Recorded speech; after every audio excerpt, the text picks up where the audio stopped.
Everybody, Kuyo is good. Good to see you, bro. Glad you made it. So started 1 minute. Yeah. I was trying to figure out when I wanted to stream. I was gonna stream maybe tomorrow morning because I initially, for those of you that caught this early, it was scheduled for like 10 a.m. Tomorrow because I was gonna stream tomorrow.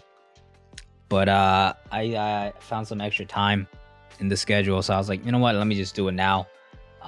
Read the chapter so I don't have to avoid spoilers all day long. I didn't stream last week. Last week's chapter was like okay. It was like kind of like, you know, your average chapter. On Wednesday usually is when I stream when OP Scans drops.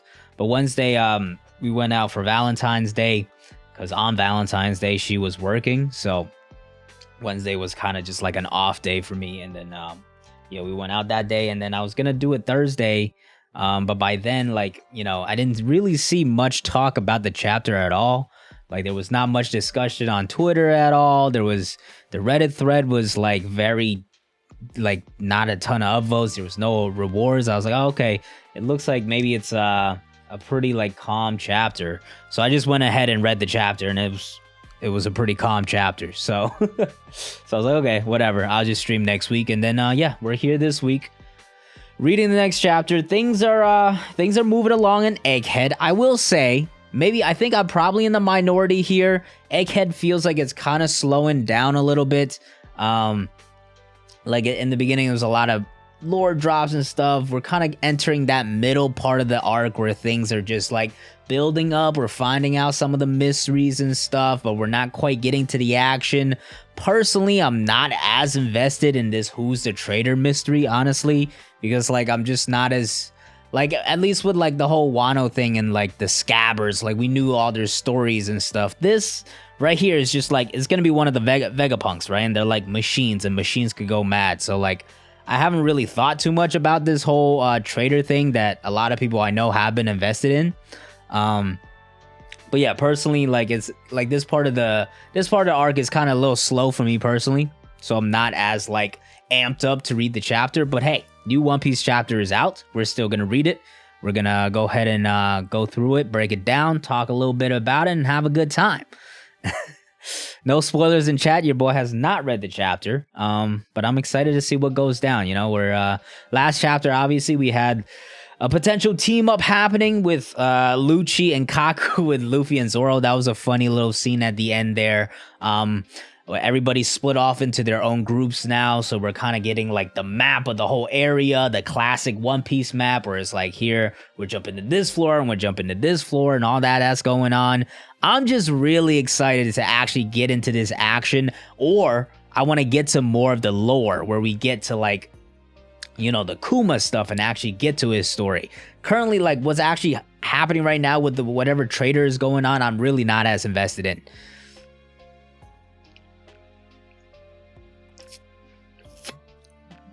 $10.76 is released. We read OP Scans out here because they drop a day early. TCB is not out. It drops tomorrow.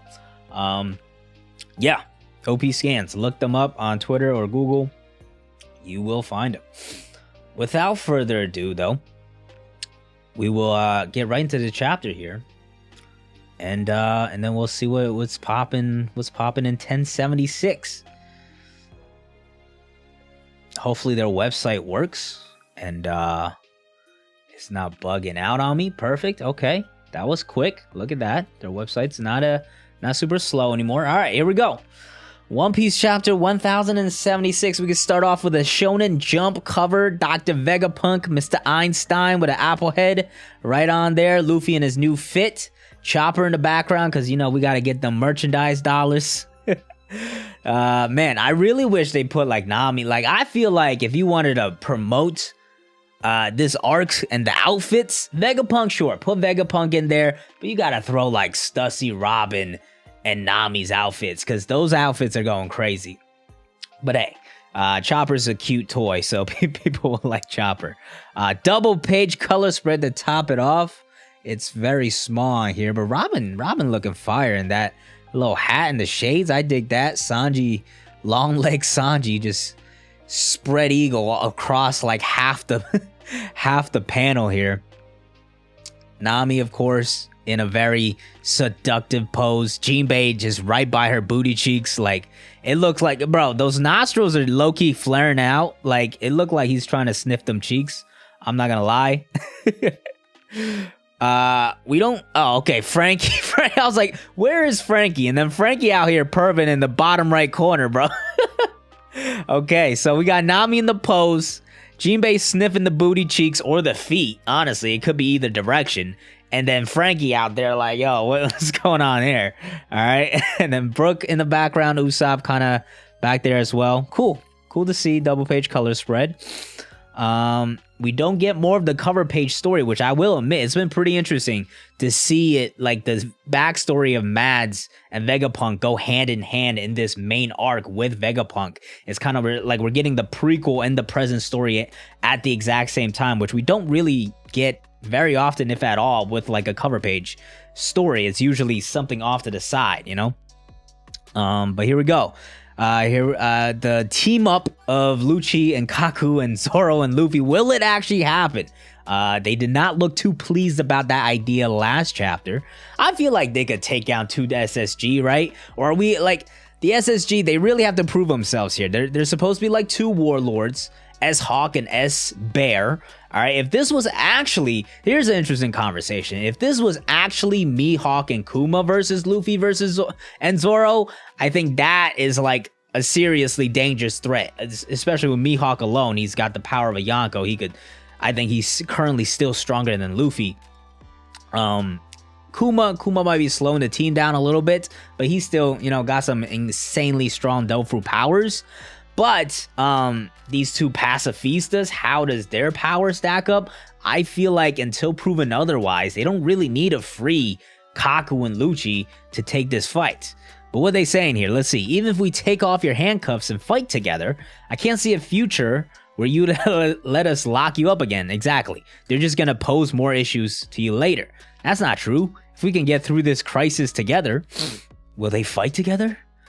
We'll keep quiet and let us lock you up again. The big ass nose pointed out like that too. Of course, Luffy's like, all right, that's fine by me. Okay, the chapter title, by the way, is Old Friends. Interesting. I'm assuming it's not referring to Lucci versus and Kaku, right? Because we already met them. Like, it's not like the first time they're being introduced in this chapter, unless they're actually teaming up, and that's what it's referring to. He's obviously lying. Okay, S Hawk makes the move. Whooshing in, coming right through, sends out a slash. Everybody dodges and jumps out the way. Luffy and Zoro, of course, being the good pirates they are, still save Lucci and Kaku despite not liking them. Huh? Oh, okay. So he's got Mr. One's ability. Interesting. Yeah, so it looks like all the Devil Fruit abilities that they got are from like people that were imprisoned and impelled down at one point. Or like actual warlord powers. Yeah, which makes sense. You know, it's like people working for the world government or people contained by the world government that they could just take DNA samples of. Vegapunk, elite, bro. Like the ability, he could even copy Kaido's powers. Like, man, like the possibilities are really endless of what you can do with Vegapunk literally just being able to copy these powers. And then Zoro, of course, is recognizing it. The power of the dice fruit. Whoosh. Okay, there's the green blood coming through. Look out, Roronoa. We need you to protect us. Do you want to go through all this trouble again? Okay, that is a good point. Maybe they're not going to help them that much. They are at the very least right now nuisances because Luffy and Zoro just want to take care of them. So they have to like fight while like taking care of them at the same time. So they're just a net negative right now. CP0, may I ask, what is your mission? The elimination of the 7 Vegapunks. Well, he's literally just telling it. He's literally standing right in front of you, Lucci. Furthermore, it doesn't seem like Stussy will get off the hook for betraying you. Yeah, I'll never forgive her. Are you even trying to save yourself? Kaku over here trying to play it up. He's trying to lie to them and stuff. Lucci's just like, listen, man, I'm going to tell you the truth. Hopefully you let me go because of that. And I have a feeling it's going to work. Yeah, somebody screaming out in the distance there. What's going on here? That was Nami's scream. The 4 of them are on a rampage. How many others do we have to protect aside from the 7 Vegapunks? Helmet. He just calls him Helmet. Give me the keys to the handcuffs. Okay, I'll leave it up to you. Please protect the Stella. Okay, so it looks like they're gonna free them now. Not the best decision, honestly. Like, if there were any regular people, even if it was just Zoro, I feel like Zoro would just leave them. Like, if they're gonna die, they're gonna die. You know what I'm saying? Like, I'm not gonna free you. You're not gonna fight with me. I'm not gonna protect you. You got yourself into this situation. It is what it is. So after we stop these 4 enemies, since you can't beat me, you won't go out. Okay, that's kind of hard. I'm not gonna lie. He says, you know what? We're gonna free you. You're gonna help us. Then I'm gonna beat your ass anyways because you're weaker than me. You won't go after my friends with the Vegapunks. Got it? Don't provoke these guys, you idiot. Of course, Lucci just has no self-control. As you wish. Because you're the one I want to kill the most among all, Straw Hats, and I think I'll kill all your friends after you're dead. He's clenching. Don't let him join us. Oh, there's the Kuma powers coming through. Ursus. Is this a shock coming through? Yeah, Ursus shock. Woom woom. Okay, it's pushing things out the way, but the cuffs came off. I'm assuming Lucci and Kaku's gonna have a moment here. Oh, Luffy goes directly Gear 4th. Gomu Gomu no. Sorry about this, Bonnie. And oh, okay, so we're gonna get a team up moment here. Gear 4th Luffy and Lucci going in here. Kong gun. And a 6 King pistol. And then there's Kaku and Zoro there with a Purgatory Onigiri and a Tempest Kick White Thunder. Okay. And they attack S-Hawk just like that. Now, how do they tank it? Let's see. Because they don't have hockey, I would assume. It looks like damage is being taken. These pages are really small. I gotta zoom in a little bit. They take the damage. They get knocked back into the wall. It doesn't seem like they really feel pain. And that's it. We cut away for now, I guess. Imagine if they just got one-shotted like that. Like, those are the people to replace the warlords. But yeah, it looks like for now that action is over. I would assume it's not that. It can't be that easy, right? All right, inside the research facility. Please give me some food. It's already been 2 months without a decent meal. Who's in here? What the hell? Are we ever gonna get out? Are we gonna die here? World government agencies, CP5, CP7, CP8. Did Vegapunk do this? I know they attacked them before, but this is pretty fucked up. Are we about to see like evil Vegapunk like coming through the surface? But like so far everything he's shown has been good. Like, does he have like a bipolar disorder? He's got some like pudding energy? Or is this the traitor, whoever it is that is doing this? But like, how could you not know? How could you not know this? 2 months ago, following the Egghead investigation, we were supposed to leave the island, but we were attacked by the sea beast weapons and had to retreat to this island. All the Cypher Pole members who came to investigate our disappearance ended up like us as well. Who the hell is this silhouette here? I'm sorry. I thought you were the mastermind behind all this. Oh, Vegapunk is down bad as well. Yeah, it's not him. Okay, Dr. Vegapunk. Sorry, I didn't think about this. I had no idea something like this happened to Egghead. Yeah, it's not Vegapunk. Who is this person? It's not Stussy. Stussy was with them. We saw everybody last chapter, didn't we? So who snuck off by themselves? Now it's getting a little interesting. Man, I'm beat. Indeed, it was incomprehensible. So it can't be Caribou, because he's not the one like fucking trapping all these people. Like, he hasn't been here. The study of the poneglyphs. There's no way that intel could have leaked to the world government. Navy branch G9 has set sail. The ship is headed for Egghead. We have over 100 ships of all sizes. Roger that. Is G9 the one with Smoker? Okay, so looks like things are heating up, and then we cut away. On a certain island in the New World. This is a bar at a small port. Whose ship is that? I'm not good with ships. I'm not gonna lie. Whose ship are those? Take me with you. Take me with you. Please, take me with you. Who is this? You idiot. You're one hot-headed brat. You definitely can't come with us. Okay, it looks like some sort of giant. Some kind of Viking boy. This is not Elbaf. What's going on? Give it up already. You'll hurt our captain's feelings. I don't care. I aspire to be the boss someday. Big boss. Oh, it's Shanks. Okay, so Shanks is chilling out here. Whose ship are those, though? That's not Shanks' ship. The hell? Big boss, that bastard just attacked us. The youngsters are causing a fuss now. What should we do? It's looking like it's gonna turn into a fight. Okay, we see Bonk Punch. Monster in the background too, drinking it up. Lime juice, I believe that is. Was it a good or bad timing, I wonder? We were just about to depart too. Pwah. Looks like we talked a little too long. I thought they were both dead, so I couldn't help it when I saw both of my old friends here. What is going on? Who are they talking about? The enemy is surely angry with us. Yeah, Beck, you don't say. You know who holds a grudge? You know who he holds a grudge against? Let's set sail. Are we really doing this, boss? Oh, snap! Wait a minute. Did Dory and Broggy join up? Oh, okay. Yeah, I thought they were both there, so I couldn't have my old friends here. Okay, so there's history there. What is this island that they're on, though? I'm guessing those ships are people that are getting in a fight with the red hair pirates and the youngsters of the crew. Let's set sail.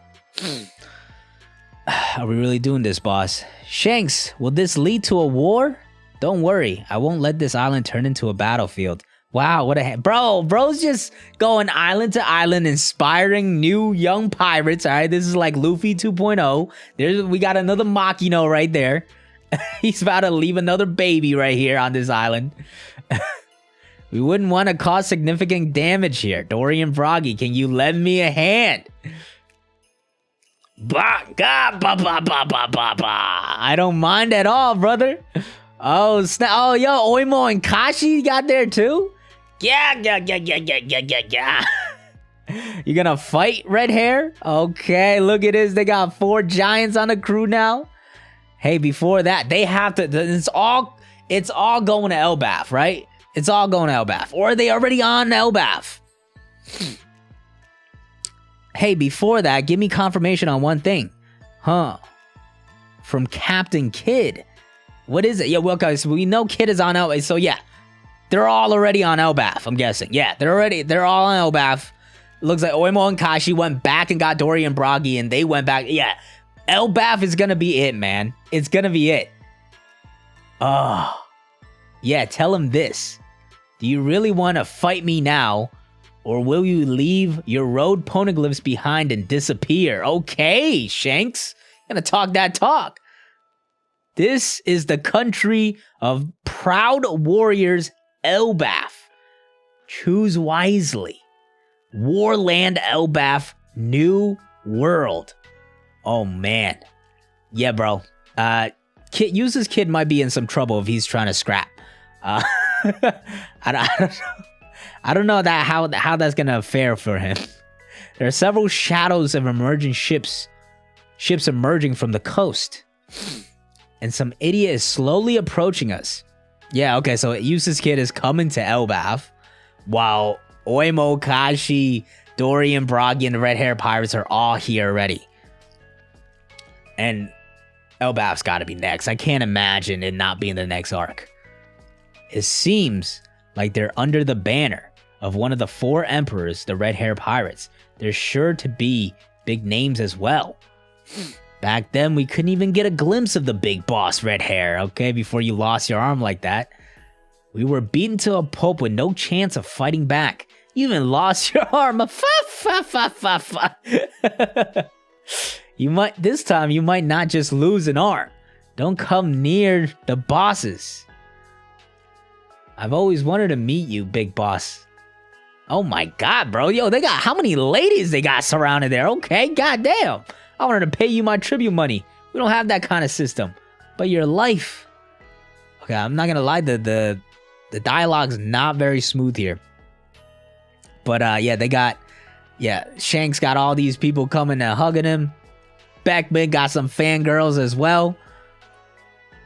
But that's only if I were to lose. Okay, so we're getting Kid versus Shanks. Fiery Warriors are about to clash. Break next week. That's the end of this chapter. Okay. Rock solid chapter. The mystery of the traitor is getting a little more interesting. And overall, the reveal of this chapter just gets me so hyped for Elbaf. It's a really good tease. I still feel like we should have another 5 to 10 chapters at least left in Egghead, with how much, like, we still have to get through Kizaru, St. J. Garcia, all that jazz. But Elbaf, listen, people, like, I've been so hyped for Elbaf for such a long time. And yeah, I'm excited. So excited. Like, Yasop, Usopp, we didn't even touch the surface of all the lore. Saul, Robin, come on, man. That arc is gonna be it. Kid taking another L. Yeah, I don't know. I feel like by the time the Straw Hats get to Elbaf, like, is Kid just gonna be in a body bag? Like, is that what's gonna happen?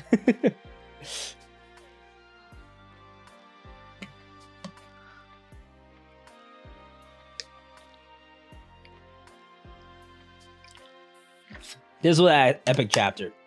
More so a tease chapter. So next chapter might feel a little down. Unless we get lore dumps again of, like, Kuma and stuff. But, like, Egghead's been interesting because a lot of, like, what's exciting about it is, like, at the end of the chapter where we go somewhere else. Like, we get Law versus Blackbeard all of a sudden. Or Vivi finally pops back up. Or all of a sudden we getting a glimpse of, like, Elbaf and Dory and Froggy and Oimo and Kashi. That was so cool to see them, right? Yeah, the quality of the scans is not as great. Is especially kind of noticeable this week. So yeah, if you want to get a higher quality read, definitely check out TCB tomorrow. But OP Scans is already out right now, a day early. So listen, gotta get my fix. You know what I'm saying? Break next week, yes. It's a good tease. It's a good tease to end on there. I suspect we're gonna be jumping away. We're not gonna actually see this battle.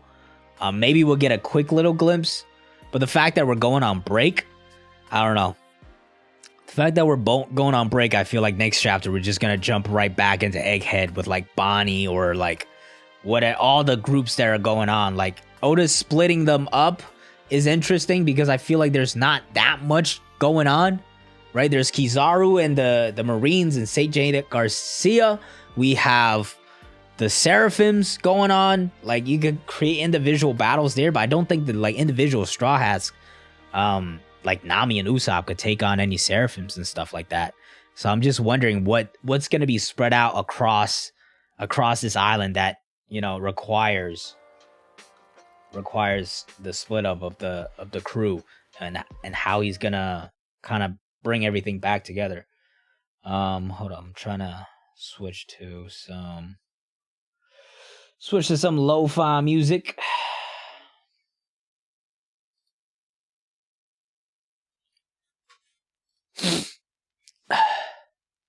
Why did he leave us on break? That's just how it is now. You know, every 3 weeks we go on break. But I'm fine with it. He did tease the traitor for 3 straight chapters now, but this, I would say, is the first chapter where I'm like, okay, it's really starting to feel a little more interesting. Because before it was like, okay, it's probably one of the Vegapunks just going rogue, but now we're finding out, oh, they've been trapping, like, CP agents this entire time. So, like, what is going on there? And they caught Vegapunk now. Vegapunk is in trouble, seriously, right? So now it's kind of building up a bit, a little intriguing. I'm still not as, like, detective on this, but I usually never am. Even when we had, like, the whole one of the Kozukis was a traitor, I wasn't like, oh, let's deep dive and figure this out, you know? Arc is phenomenal. Pacing has been fire. Yeah, last chapter was one of the only ones that was like, oh, okay, this is kind of like just a move along chapter. But, like, this chapter, once again, it felt like, okay, we're just gonna, like, move along, jump spot to spot, boom, here's Shanks, a whole ass tease of Elbaf, which is probably happening next. Yeah, phenomenal. Also, Riggin, appreciate you for being a member for 15 months, bro. Even if Law lost, Blackbeard would have lost something too. Yeah, I think Law is gonna lose. I don't think he's gonna get captured. I do wonder where that leads to. We also have Garp is going to Blackbeard. So like things are just moving right now on like a crazy scale that we just kind of start to forget everything.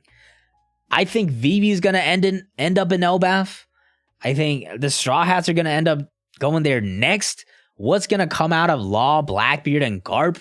Like that whole interaction? I don't know, man. I don't know, but I'm excited.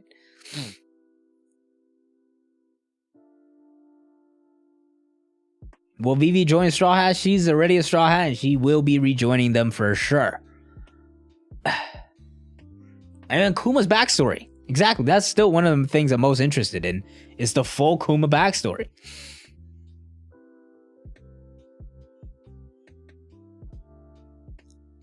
Oh, Sabo. Yeah, Sabo. Who remembers Sabo? Like, that's, he's probably fine, but like, that's a whole thing. You know, they're starting, the world government's not sitting around. Is Akainu gonna make his move in Elbaf? Like, this shit could get really crazy, man.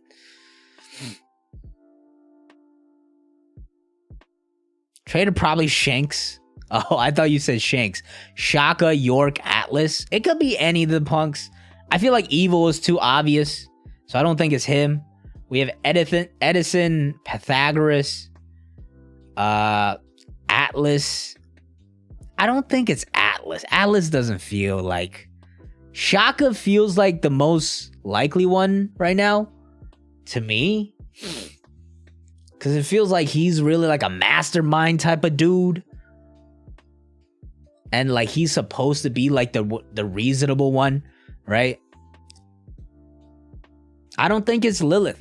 Feel like Lilith is too obvious. I feel like a lot of people have speculated Pythagoras.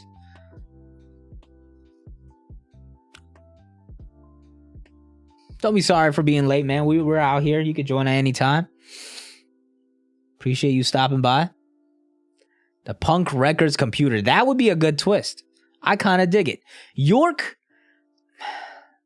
feels like a background character at this point almost, doesn't it? So like maybe that could be like the sneaky York low-key does have like... York low-key has like a Chondro vibe, doesn't she? Like almost like a comedic type of character, like one of the most low-key one of the group, right? Like Chondro to me was always like, oh, here's a funny guy, Chondro, he could draw weird stuff, and like, you know, I don't really care about Chondro too much, he's just kind of there for comedy. And like York feels like that, right? This giant woman that just eats shits and sleeps. Like, it's like, oh, okay, like what a weird like Vegapunk to have around. And then it turns out all of a sudden York is actually the traitor. That could be the way to go, because that does feel like the same pattern as Chondro. But I don't know. It could be any of them. I honestly, like, I'm not super into detective mode right now. And I'm just gonna ride the wave and see if anything pops up as we go. Ryle, welcome to King Pirates Elite. Appreciate the support, bro. My guess is non-satellite Vegapunk's a new enemy. But I don't think it's Stussy, though. Like, Stussy hasn't been here the entire time. Has she? Like, she just arrived. Unless she's been sneaking on and stuff. But the system would have caught her. You know what I'm saying?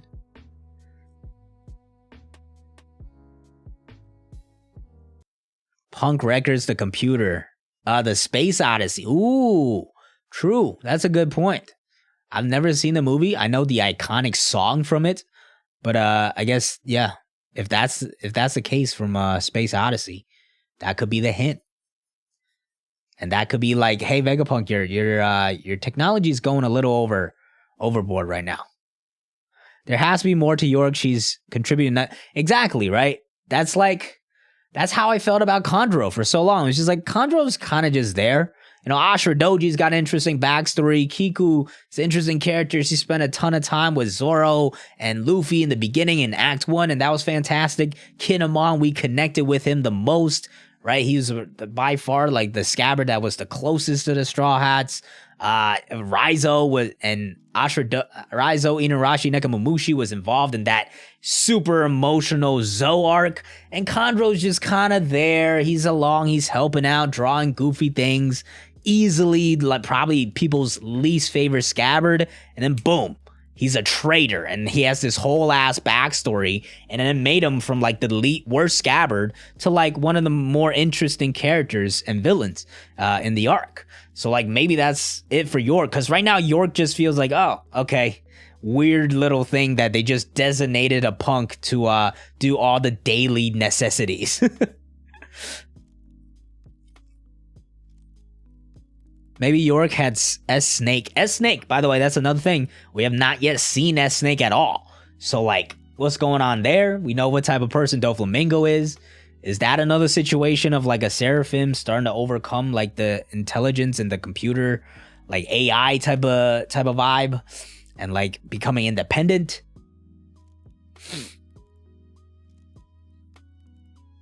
Kaku seems more reasonable. Lucci can eat grass. Kaku's trying to play the game, man. It's like Lucci, it's like they're paralleling each other, right? We have Kaku, he's playing the game, Luffy gets fooled, Zoro's like, hey, stop being an idiot, and then Luffy's asking questions, and Lucci's just very straightforward, and then Kaku's like, stop being an idiot, like, you know what I'm saying? Went from a least favorite, yeah. I wouldn't say, I still think Kinemon is probably my favorite scabbard until his death got faked out and it led to nothing. But yeah, he jumped a ton, at least just in terms of character, right? Like at that point, he's not really even a scabbard, but he just became such a more interesting character once we found out that story. Cause like imagine like Kandro as his normal ass self in the raid on Onigashima, he would have been so boring. Like nobody would have cared at all for Kandro. He would have just been like, oh, let me draw a silly ass tiger to take out some gifters and shit like that, and be like, look, Kandro's at it, okay, let's skip to the next page and see what's going on. You know what I'm saying? It would have been like that. It's like Raizo, honestly, in the raid on Onigashima, I didn't really care too much about his whole thing with Fukurokuju that went on for like 80 chapters, and then him pulling out the ocean in his back pocket. To me, that was just like, all right, whatever. Raizo saves the day, great. Let's get back to like Luffy versus Kaido and all the other stuff that's going on. Ryunosuke was funny. That was funny in Zou. Robin's reaction, that was good. But like, you can only do that so many times, right? You can't just beat Ryunosuke to death with that same gag over and over again. S Flamingo, S Gecko, we haven't seen that one either. That's a good point. The Gecko Morio one. S Bat, or S Fat, some people have been calling it. There's so much going on. I forgot Tashigi and Sword. Yeah, Sword, Tashigi, Smoker, G9, by the way. I don't know if that's supposed to be the base that Smoker and Sword are at. But if it isn't, Smoker is probably still coming because they're just calling all the battleships here. So like we got Kizaru and pretty much like a buster call coming. Meanwhile, all this stuff going on inside Egghead with the whole trader thing. We still need Kuma's backstory.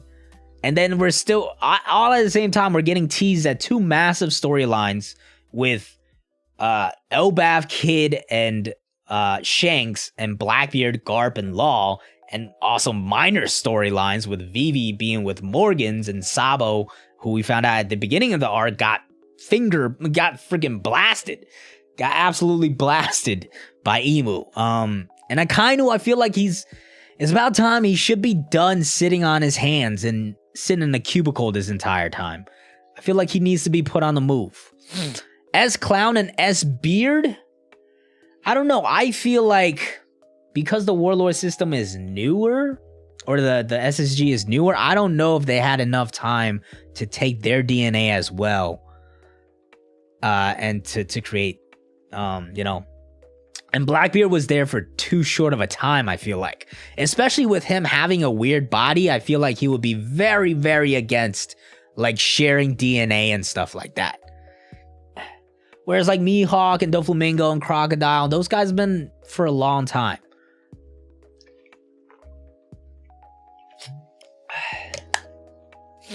Weevil's another one. I don't know. It just depends on, like, how long were they actually warlords.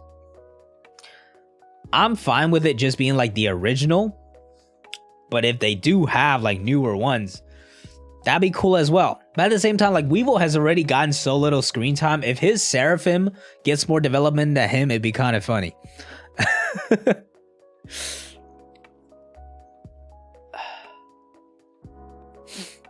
Buster Call incoming to Egghead.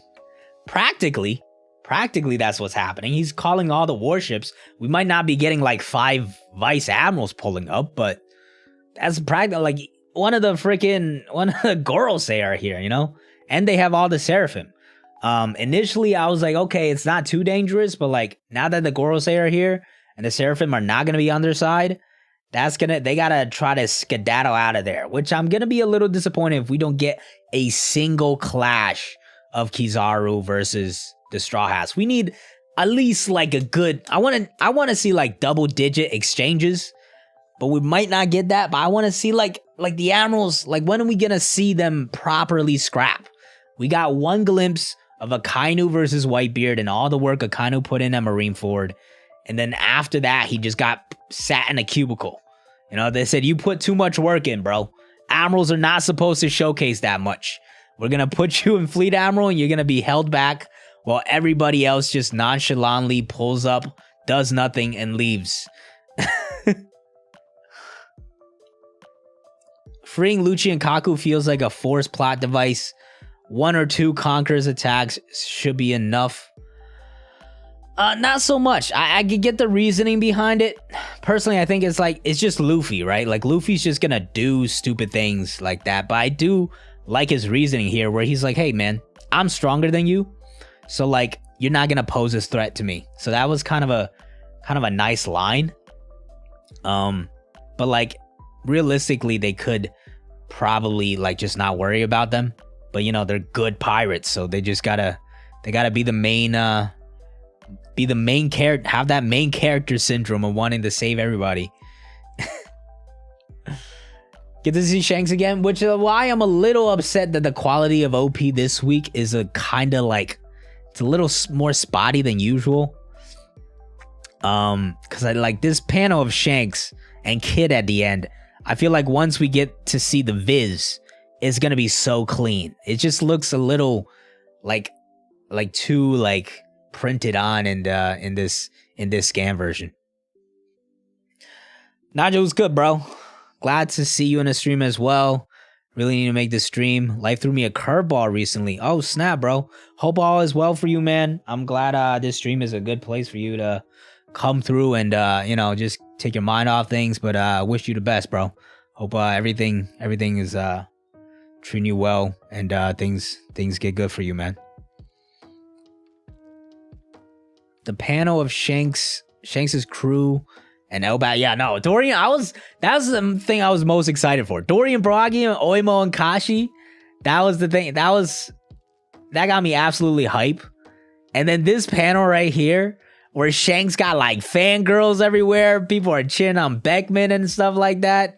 And it all started to make sense because, like, I remember in the volume 4 billion or whatever, it's like they kept mentioning like, oh, Lucky Roo's not good with women, Beckman's good with women and stuff like that. I was like, okay, it's a little more mature themes that we don't get to see from these young Straw Hats that are like 17 and 18 and 19, and like none of them have any libido besides, like, they all took their libido and gave it to Sanji, you know what I'm saying?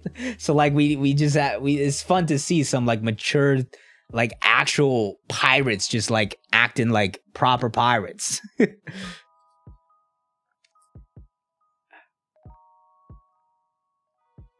Much love, Nigel, much love.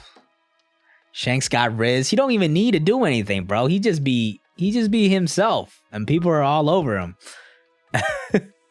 It's that confidence. He's got that aura, man. It's all about the vibes. Conqueror's Riz.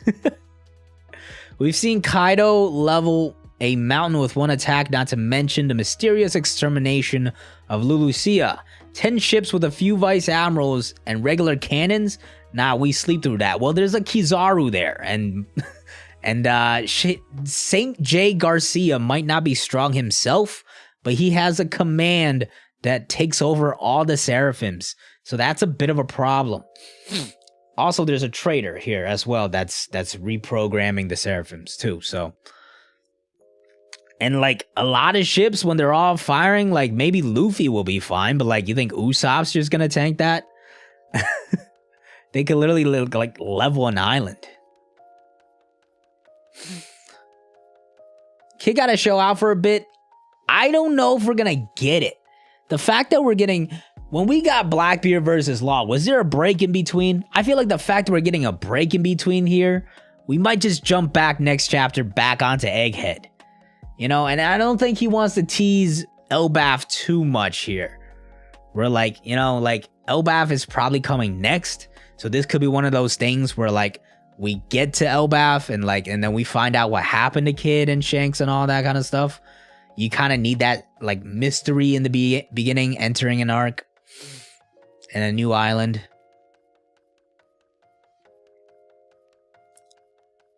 Back to back. Usually it doesn't go back to back. The Law versus Blackbeard one surprised me that we even got a glimpse of that. Of course, we still cut away from it at the very end. Listen, if we get it, I'll be ecstatic. But I'm just not going to expect it because usually, most of the time, we'll see something next chapter, we jump away. Like, we got Vivi, like, what, 2 chapters ago at the end of the chapter? Next chapter, Vivi, none, like, we're not getting Vivi probably until the next arc or the end of Egghead or something like that, you know? Like Garp, we saw Garp, we're going to Blackbeard. Nah, and then we don't get to see that against Blackbeard, but the Law one was a surprise. I was wrong about that one, so, and I'll be happily wrong about this one if we do get to see some of Kid versus Shanks. No, say there wasn't a break. Yeah, exactly. I feel like whenever there's a break, it's like kind of a little bit of a gap for you to go back into the chapter and be on like a reset, as opposed to where like it's back to back chapters. You kind of want to go right into action there. King Zabek, dope name, man. Thank you for the super chat. Kaido and Big Mom be zombies in Moria's army. I don't even know Moria's alive, bro. I don't know how relevant Moria is at this point. Kaido, I'm expecting. Honestly, I just think Kaido's probably dead at this point. Big Mom, I still think if she's dead, it'd be tragic for a character arc. Like, what a waste for her in Wano entirely. But we'll see. I don't know. At this point, I've kind of just moved on from Wano, and like the repercussions from Wano, we'll deal with them when we get to them, essentially. At this point, I'm just not going to speculate anymore. If they're zombies in Moria army, good for Moria. If they're dead, it is what it is. We'll reevaluate that when it actually happens, if it actually happens.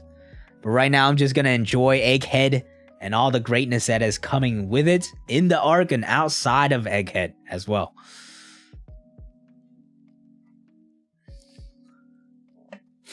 We'll hate it even more if there's a clone of Big... Nah, we don't need no clone. I feel like Weevil, we got a clone of Weevil. We got a clone of Stussy.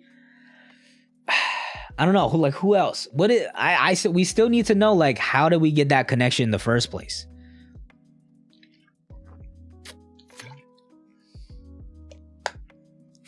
Big Mom show up in Elbaf, but it's hard to imagine where her actual role would be. It's hard, right? Because Big Mom's arc has just been weird. I feel like if you have Big Mom, her arc in Whole Cake Island, then she skips Wano and goes to Elbaf, people will be pretty happy with Big Mom. That makes perfect sense, right? We get crazy Big Mom, her entire story of Whole Cake Island, but then we go to Wano and we focus on Kaido and the Beast Pirates and all the characters there, and we have enough time to deal with all of them. And then we go to Elbaf and now Big Mom's relevant again. Instead of this back and forth where Big Mom was kind of squished in there. She had to take a backseat to Kaido and was kind of just used as a weird plot device. And then she just dies at the end, falling into the lava. And now it's just like, we're kind of tired of Big Mom because we just got like 180 chapters of Big Mom, you know? And now she's back again in Elbaf, where like we still have Shanks to deal with. Like, nobody's gonna want Big Mom to take away screen time from Shanks and Eustace Kid and all that kind of stuff. Like, people have had enough of Big Mom, especially after her recent showing in Wano. So yeah, it's a weird situation where like I'm tired of Big Mom, but I also think if she's dead, her character arc was ass. Sammy the Don TV, thank you for super chat. Maybe there's intruders instead of traitors. Thoughts on intruders being Shiryu and Katarina? I did mention a long time ago that based off the premise where Blackbeard was like, hey, Law, we didn't know which direction you were gonna go, right? So we kind of just took a guess, and now I'm gonna try to steal your stuff. But based off of how he said that, I always said, okay, doesn't it make sense then? Like, he split up his crew to go in all three directions then? Like, he couldn't have just taken a guess and just gone after whoever. It looks like he split up multiple members across multiple ways. So, like, I've been with that idea since the beginning. I thought maybe that meant Kuzan was coming, because now we have Robin is here. We're getting stuff mentioned from O'Hara and Saul. Sword is involved, you know, so like there's a couple of different ways Kuzan could get involved with this arc, but I'm not so sure, because we already have one admiral coming already in Kizaru. But maybe Kuzan is like the way for the Straw Hats to properly escape.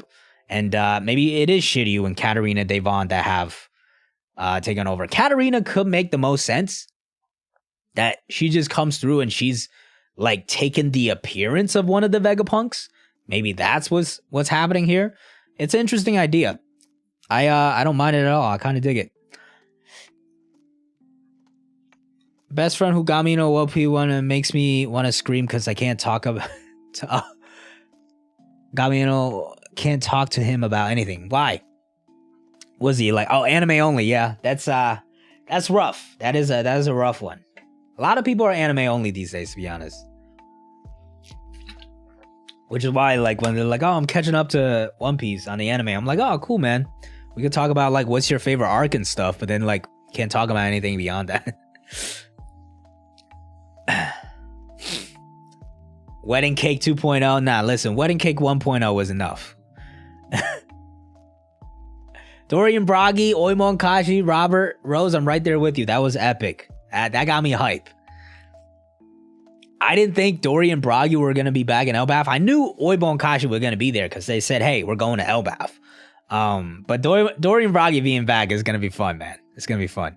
It also reminds us, like, how long Elbaf has been set up. It was, like, the first major island we went to in the New World after Whiskey Peak was Elbaf. It was, like, the first island within not the New World, the Grand Line.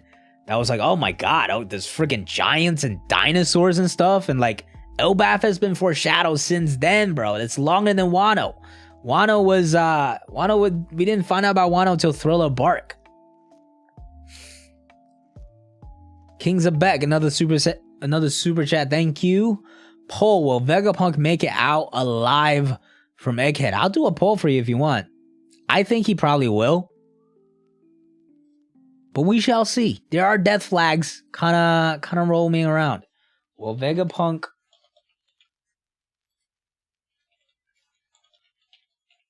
die in Egghead?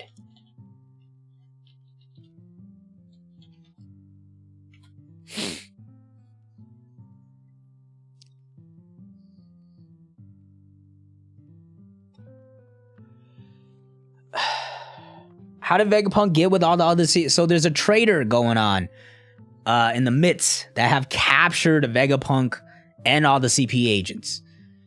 And whoever this traitor is presumably the person that's destroying all the cameras. Presumably the person that tried to blow up, who is it?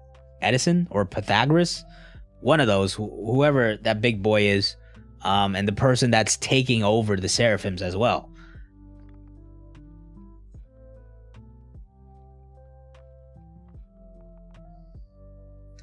68% no. I think there's your answer.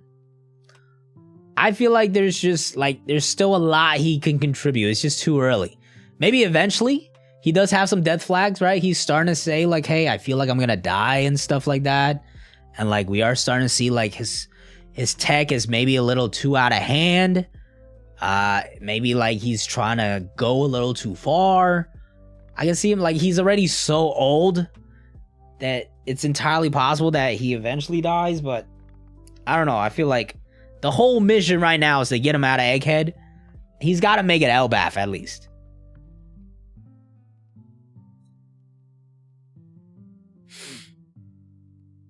Something dying, that's hilarious. Exactly. It also takes a lot for somebody to die, right?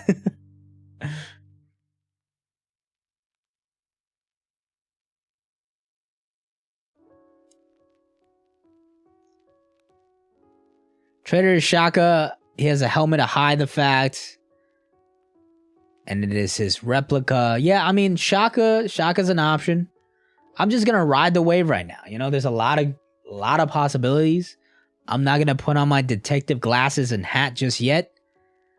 I'm just gonna enjoy the ride right now.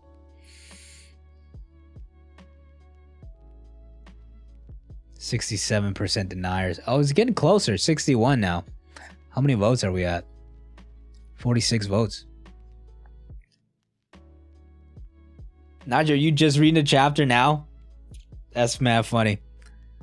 Yeah, bro, the end of this chapter was pretty crazy. The amount of stuff we keep getting from outside of Egghead in the Egghead arc has been phenomenal.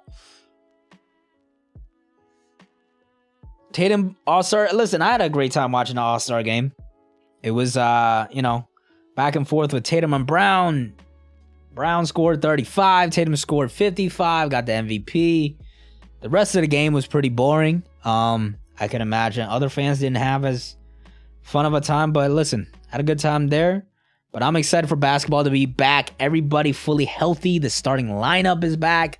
Final, like, 20-something games of the season. Let's get ready for the playoffs, man. Ryo, thank you for the super chat. What do you think Doflamingo's role is going to be in the final war? Will he get freed? Will he actually get freed for the final war? I'm not so sure he needs to be freed in the final war. Because we got so much of Doflamingo already. You could say the same about Crocodile, but Crocodile was so long ago. And it was like, Alabasta was long, but like, how long was Alabasta? Like maybe 40-some chapters? Let me check.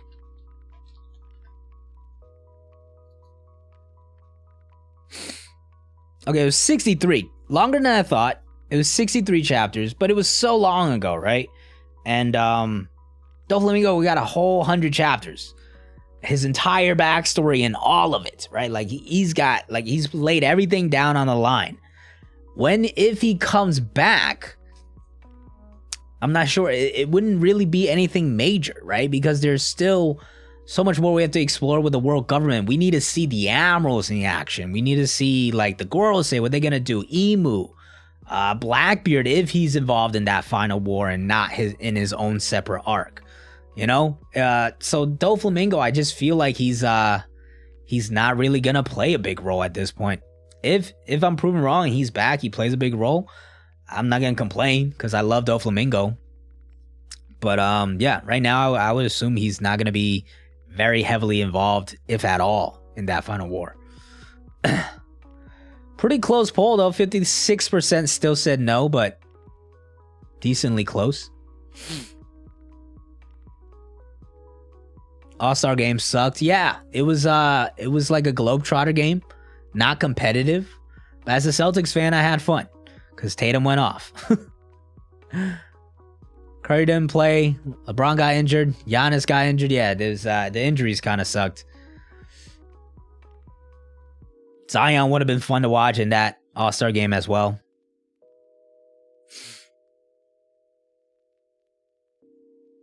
No Ben Simmons. Listen, I've reached a point. Can I say something? Ben Simmons, I've been clowning on him for a long time, for many, many streams that you could go back on the VODs and watch. Because obviously, first off, he was on the Sixers, and it was a joy to watch him in the playoffs, just absolutely terrified to shoot from the beginning. It was always like that with Ben Simmons, right? It peaked in that Hawks series where he was passing up layups. But like, it was always like that for Ben Simmons in the playoffs, all right? We would form a wall. He can't shoot. We play like way off of him, and we could double team Embiid, and Ben Simmons just in that dunker spot. He can't do anything, and he starts scoring like 1 point in the game and stuff like that. He just becomes incredibly like inefficient as a player in the playoffs. So I've always been bagging on Ben Simmons, and then, you know, it peaked in that Hawks series, and it was really bad for him. And then once he went to the Nets, he was kind of a meme, like sitting on the bench in these ridiculous outfits and stuff. And then this season, he's just been horrendous as a player. But now that KD and Kyrie are gone from the Nets, and like the Nets are just back to this being this team that are like just a bunch of fun role players trying to like play hard and play basketball, I'm back. I'm like officially like sympathetic for Ben Simmons. I hope like because he's like the 12th man on the Nets right now. That's crazy. He's like their third string center. It is he has fallen so far below what he's capable of that I'm just like, honestly, I hope he recovers and becomes a better player, because this is just sad now. Obviously some of it, like a lot of it is mental. I feel like his back probably is fucking him up a little bit too. We'll see. I hope he becomes at least a little better, where like at least to the degree where like if I'm talking trash to him and about him, it's like it's not like I'm bullying him, you know what I'm saying? Right now it just feels like I'm being mean. Are you surprised of S-Hawk's fruit? Not surprised. I mean, I didn't like predict it or anything, but it's a good pairing. Mike Muscala is actually good. Yes, he's actually very good. Fit right in. Solid player. Good pickup. Considering everything he knows and is tied to, he'll likely play a role of lone wolf. It'll be interesting his character goes from here. He could play this role where he's like back in action, and like he's trying to like figure out more of the lore, and like he's kind of like involved in the lore side of things. I just don't see him being in a big role where he's like manipulating things or as a major villain or anything like that. Also, if he escapes from Impel Down, I would assume he just tries to like go off on his own and do his own thing and like not like get super involved again, you know? Because he knows there's levels to this thing. Like he knew he couldn't defeat Kaido, and like at this point, like Luffy's bagged Kaido and like he's on a whole nother level.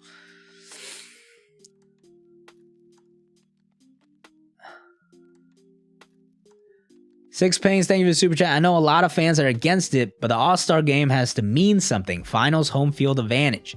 Something. Currently it means nothing. Finals home field advantage is a little too much, I think. But yeah, maybe like a cash incentive or something. If you watch the All-Star game from like 2 years ago, when they first introduced the whole like pickup basketball style where like you get the captains selecting people, that was actually a super fun game. The end of that game was like incredibly competitive, and like they were really playing some defense. There was like people were like ISOing, like picking out mismatches and stuff. Kyle Lowry took a charge. That was a fun ass game. If it could ever like continue to reach those levels, the All-Star game could be incredible, because it's quite literally a game between the best basketball players in the world, right? Who wouldn't want to see like a competitive version of that shit? Even last year, I don't think it was too bad. Just this year, like the score was not even close. And like, you could tell so many people just didn't care. Jokic did not want to be there. Luka did not want to be there. Like these guys didn't even want to really be there. And honestly, the league as a whole didn't really take it seriously, because if you look at like during the segments, they literally had people mic'd up while they were playing. How are you going to expect them to actually play seriously when you literally have them on like a phone call while they're playing basketball? So like the whole event as a whole is just not taken seriously as a competitive game in general. So like they just got to figure out some different way to incentivize it and change the narrative around it. But honestly, like, you know, it is what it is. If the All-Star game's not good, I'm just not gonna watch it. Like, it's not that big of a deal. I just hope like the dunk contest gets some better contestants. Although McClung was incredible, the 3-point contest is what it is. The skills competition is horrendous. But yeah, you know, it's kind of just like a vacation for the players, and they don't really take it that seriously. I don't care about it too much, but I know there is a better product out there they could present. We saw it 2 years ago. Don't know what the answer for that is, but hopefully Adam Silver could figure it out. Bulls were so good last season. Well, yeah, for a stretch there, they were really good. But Lonzo Ball, I don't know, is he gonna ever play basketball again? He's been shut down for like a year and a half based off a meniscus tear or something like that, like a meniscus injury, and like he can't run. Like, it just sounds like that's just not gonna work out. But even beyond that, their big three is supposed to be Vucevic, Levine, and DeRozan, and the three of them together just don't work. So I don't know what's gonna happen with that team. I would probably blow it up, but that team is in no man's land, kind of like the Raptors right now. Fell asleep, wasn't even high as a kite. I only kept watching because, you know, as a Celtics fan, it was a good game for a Celtics fan. Jaylen Brown went off. Jason Tatum went even more off. And then they had a great 1v1 back and forth there at the end of the third quarter, which was a lot of fun. Dunk contest added. Nah, that's just unreal. At that point, you're doing a circus act. You know what I'm saying? Elijah, take care, bro.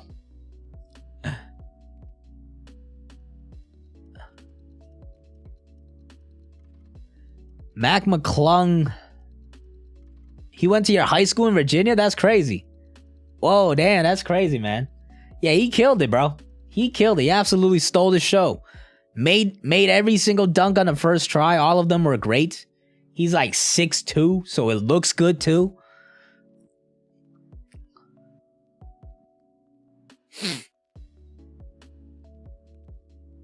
Last 6 All-Star MVPs won the finals. I didn't know it was last 6. I knew it was last 2. I didn't know it was last 6. That's pretty crazy.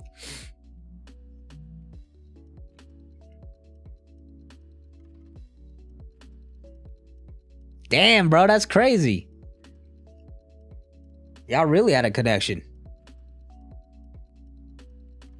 Basketball Sucks Talk, One Piece. I'm subbing. Bye-bye, bro. Because I'm going to talk basketball every stream. We'll probably talk about some food. We'll probably talk about some travel.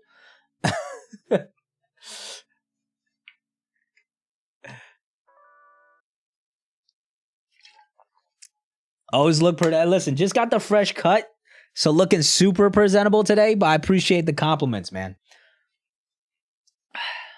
I don't try. I won't say I try my best, but I try at least a little bit to not look like a bum on camera, you know. Last week no stream. Yeah, I mentioned this at the beginning.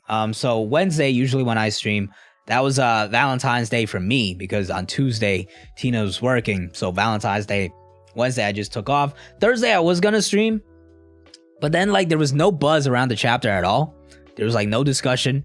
I didn't see any on Twitter. The Reddit thread was kind of dead. So I was like, feels like kind of a mid chapter. And like, you know, coming off the chapter before that, like, you know, it felt like we were gonna go into some more just like moving along and splitting up. So I just read the chapter, and the chapter wasn't like too much to discuss. So I just didn't stream last week.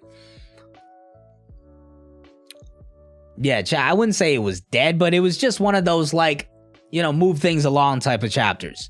You know, we're in that point of the arc where we have to show the map and like see, hey, this guy's over here, this guy's over here, this is what's happening with him. You know, we're kind of like just like moving things along, and that's just gonna happen. Like in a regular arc, we would have so many more of those chapters, right? Which is why like the pacing for this arc is crazy, because we don't really have a lot of those chapters. A lot of these chapters are like, even for like moving along things, and then at the end of the chapter is like a huge drop about something else that's happening. So the pacing in Egghead has been mostly fantastic. And last chapter was just one of those like move along setup chapters.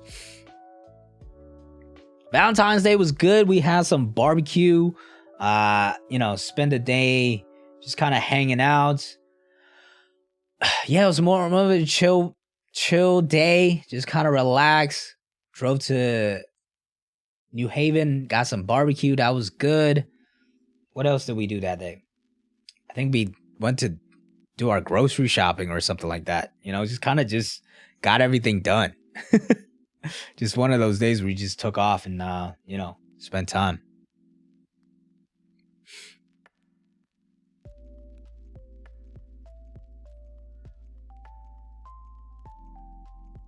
Luffy Zoro discuss. Yeah, no, that was a funny scene, but like that, you can't really do an entire discussion about that, right? Last chapter, like if you think about like last chapter, was there really talk about the cover page? Honestly, it was very interesting seeing Vegapunk starting to meet with the Gorosei, but like outside of that, people were just splitting up and like we're kind of just moving things along.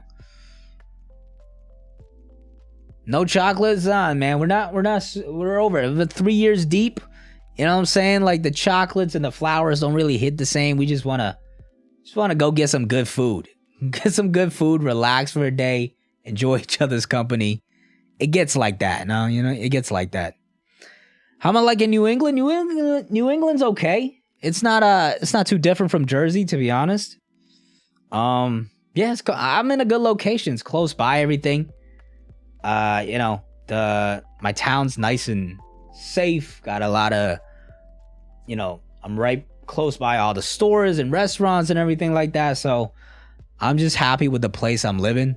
I'm not so much of a like you know, I need to go like explore town every single day or every single week like that. I'm more like I just take like bigger trips, so like doesn't really matter where I live as long as like where I live is a good location. My apartment or house is a good place, because I'm more so about like, hey, I want to go, you know, take a trip once a month, take a big trip once a year, type of like stuff like that, which is why you always hear me. I'm going to Puerto Rico, came back from Hawaii, went to Boston, went to, you know, Jersey for the weekend, stuff like that. Somebody said I'm walking here. I'm not New York. I'm Jersey. I know I probably, to the average person, I sound like I got a New York accent. It's not too heavy, I don't think.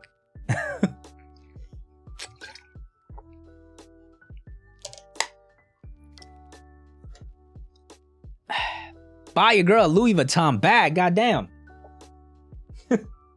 It's a good thing we're mostly, neither of us are very materialistic. I'm especially not materialistic. Like, I don't buy clothes, genuinely. All my clothes are like from Christmas, where my family buys me clothes. I spend all my money on trips and food. Send a pic in the Elite channel, I'll peep it, man. I'll take a look. That's pretty dope, though. That's crazy. And it's a crazy story for him. He was in the G League, you know, he just got a two-way contract with Philly. But yeah, he showed up and showed out, man. That's crazy, man. That's really cool. Yeah, the kid stole the show of the weekend, man. He was the star of the weekend. Jersey's not part of New York? No. There are two separate states. At least I don't have a Boston accent? No. Yes. I do not have a Boston accent. Those are thick, bro. Boston accents are thick.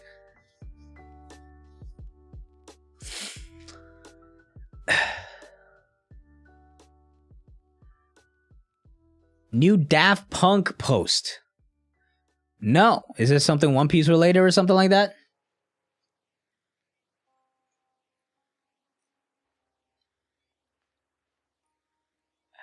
Respect that. Yeah, man. That's how I live, bro. That's how I'm able to go on trips and stuff. Is because I don't buy anything else. My biggest expense every month is just like food and food experiences and gifts, really. Even this year, I got a lot coming up, especially because I got weddings, man. We're at that age where there's weddings going down now. Two of my friends are getting married this year. I'm the groomsman for both those weddings. So there's two weddings going down. One's going to be in Savannah, Georgia. So I'm going to Georgia in like July.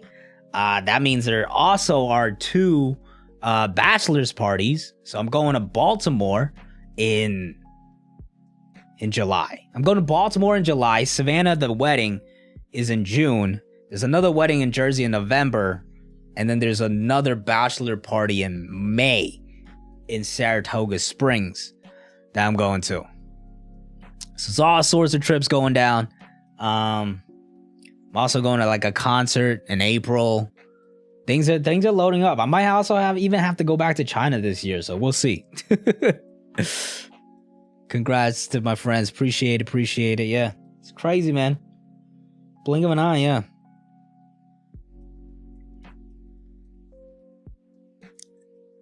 Going to Coachella. We were thinking about it. We were genuinely thinking about going to Coachella because the headlines are crazy. Frank Ocean is headlining.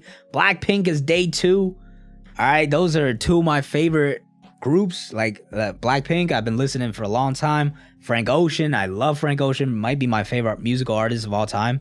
And then I believe Bad Bunny. No, I think Frank Ocean is day 2 or day 3? I don't know. Either way, he's one of them. Blackpink's the other one, and then Bad Bunny is the other one. We were genuinely thinking about it. We probably could have gone, but the schedule would just not have worked out. And I don't know if it would have been worth it. Because the tickets are like $500. I gotta fly across country and shit. If I lived in LA or California, we probably would have gone. But it just wasn't worth it for us to go. Tina's been to Coachella before. She went while she was in college, like years ago.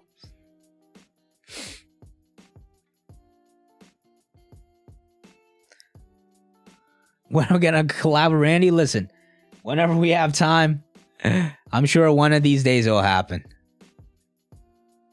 England MMA. One of my friends is actually moving there for like 4 months for work to England.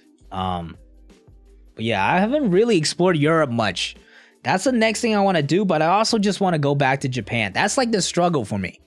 You know, every time I'm like, maybe I should visit like Paris and Spain and like, you know, maybe like Germany and Munich and Switzerland and England. But then I'm just like, I kind of want to just go back to Japan or Hawaii or visit Korea or something like that. So that's kind of like the struggle every time I plan my trip. My big trip is usually every 2 years. Japan's lit, bro. Japan's lit. To this day is my favorite place that I've ever traveled to. I went there for 2 years. I mean, not 2 years. I went there for 2 weeks. 6 years ago at this point, man. Yeah, I am 26 years old. That's crazy. Yeah, I went when I was 20 years old with 3 of my other friends. Still, yeah, it's fantastic.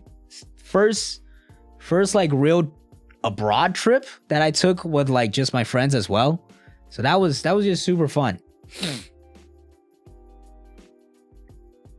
Let me crash the wedding in Baltimore. The wedding's not in Baltimore. The bachelor party is. We're going to like the Orioles Yankees game in Baltimore. The wedding's gonna be in Savannah, Georgia.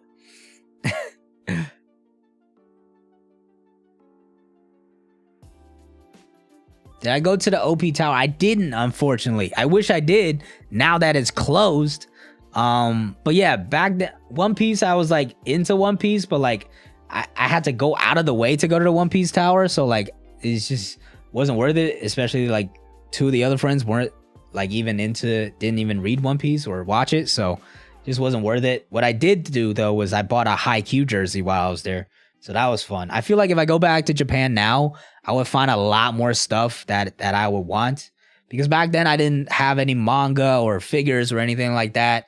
So I went to like Dontonbori and I saw all of this stuff and I was just like super frugal. So I was like, I haven't bought any of this stuff, so I'm just going to look at it and not buy anything. And I spent just most of my money on food because food was fantastic everywhere you went. And pretty cheap too.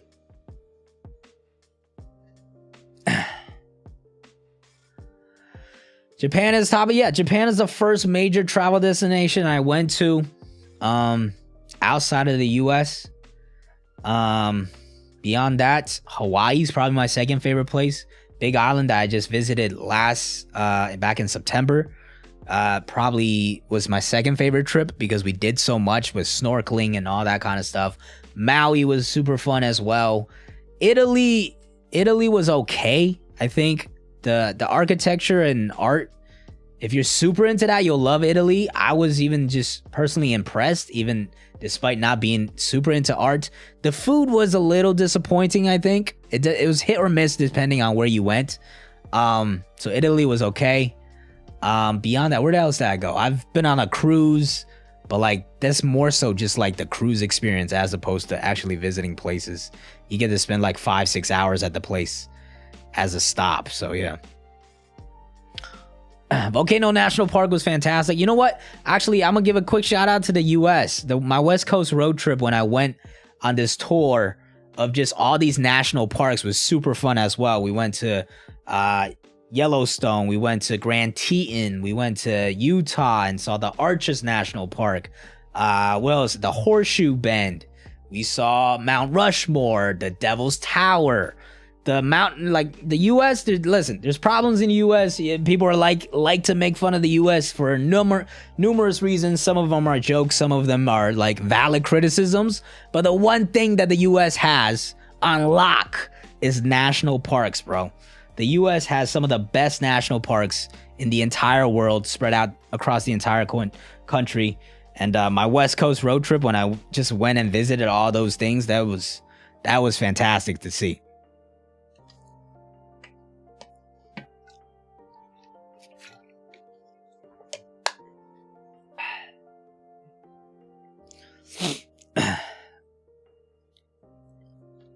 Kauai was nice last year. Too much shenanigans. I think Oahu's got to be next for us. That's the Honolulu is there, the capital. Apparently there's a lot of good food there. So like that's probably next island we go to, but I feel like we got to go Japan first before we go there.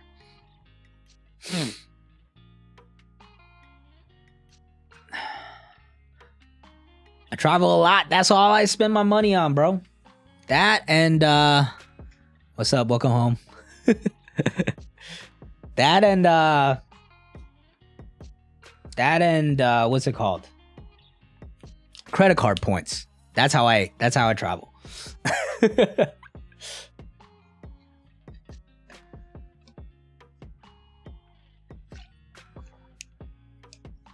Kid set up for a massive L. I feel like he can't just take L's. I think it's like he probably loses here, but like I want to see him have a bigger role in Elbath and actually have a good time. And like, let's see Kid just do more in general. Like explore his character more, man. Like we just haven't seen like, where's the Menace Kid? Where's Menace Eustace Kid? That's just completely gone. Yes, Tina just did get home. That's who I was saying hello to.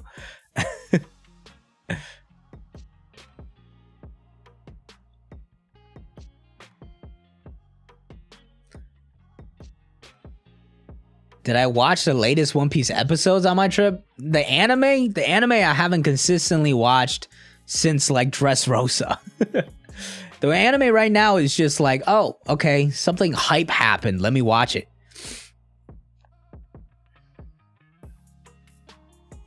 West Coast is the best coast? I wouldn't say that. Like I would never live in LA or San Fran or any of that. I still like my seasons. I still like my fall. I still like my spring. Winter's nice at times. Like when I visited Puerto Rico, I was like, this place is really nice, but it's nice for like a nice trip. I would never live in Puerto Rico like Tina's sister is and her brother-in-law. Young Smokey VP17. Thank you for the super chat, bro. Appreciate it. Everyone in this chat is rich now. They're just grown, I feel like. She's got a bit of an older audience in these streams. Kuya though. Kuya sounds like he's balling. My man's buying Louis Vuitton bags, going to Coachella, England. He's letting it fly. He's letting it rain out here.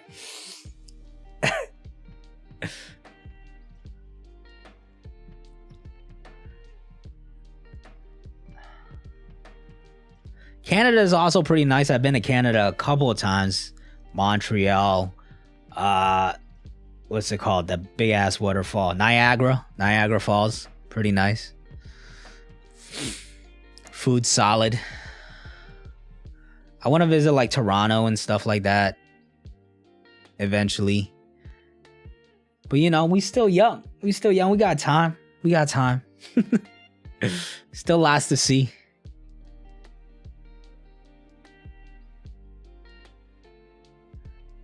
Watching the anime is getting good right now. Gear 5th. Yeah, see, when Gear 5th pops up, that's when I'll probably peep.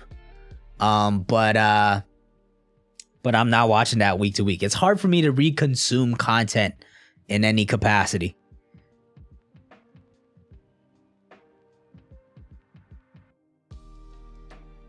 Proud hustler. Hey man, if you're on that grind, making a bank, spend it away, bro. Enjoy yourself.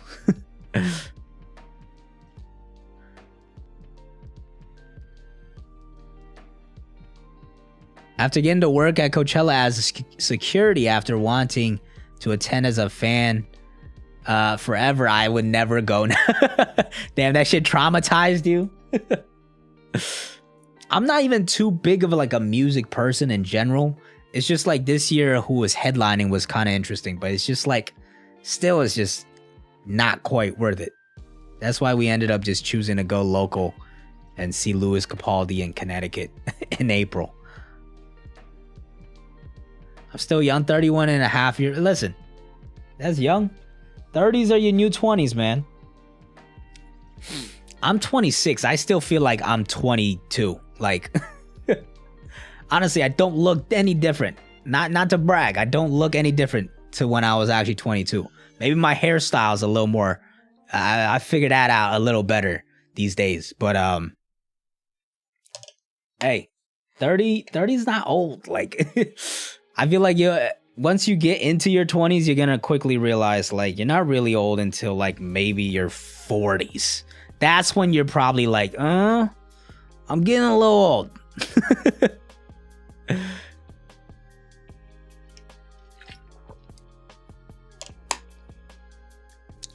Yeah, see, y'all could grow facial hair and stuff. All my friends look drastically different. If you look back to my like high school prom, senior prom photos, I look like maybe the slightest bit of difference from when I was 18. And then all my friends are like super baby face. Now they're like grown men and like they have facial hair and beards and shit like that. I'm just like, listen, man, I know I know what haircut to get myself now.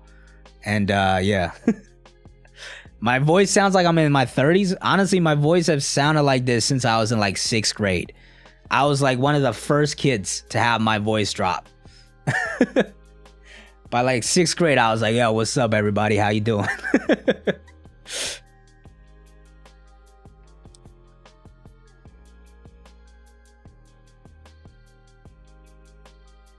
40 should be the middle. Yeah, in modern day these days, with everybody learning how to take care of themselves better, modern medicine, you know, 40s is like people are still building businesses and shit. Like 30s is the time.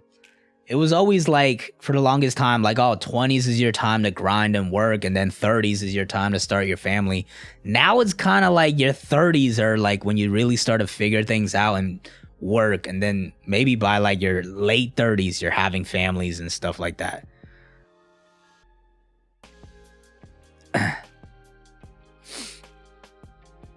Obviously, everybody's different. I know people that get married at like 20 something, like some people start a family super young, but it feels like for a lot of people, like, you know, people are still kind of working for a while into their 30s before they even think about anything else.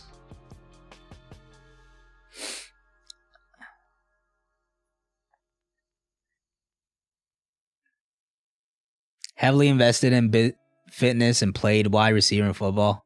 Listen, I kind of feel you on that. Once you start working and you start making money and you're living by yourself, like, it's the motivation is kind of hard. It's not the same to get back to the gym and stay on a nice diet and all that kind of stuff. The metabolism doesn't hit quite the same. My metabolism still kind of holds up. Like, it's not. I just never get to a point where I'm like super overweight or anything. but I was definitely in a better shape in high school as well.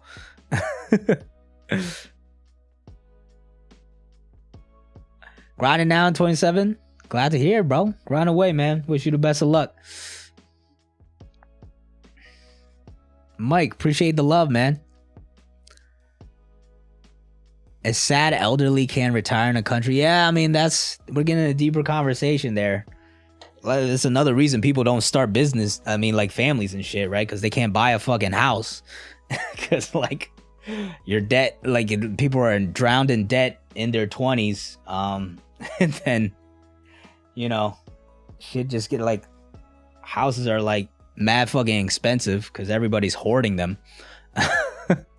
You know, shit's rough.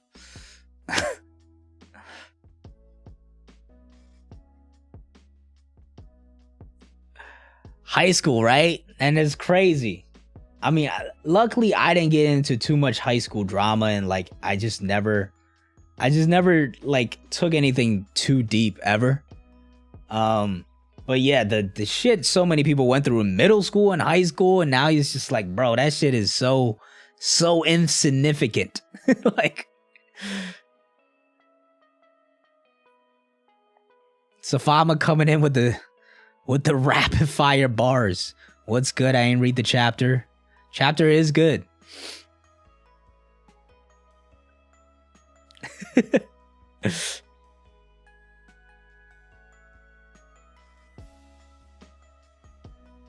Oh, at 19, bro, you gotta relax, bro. Listen, I know exactly how you feel. Maybe not exactly.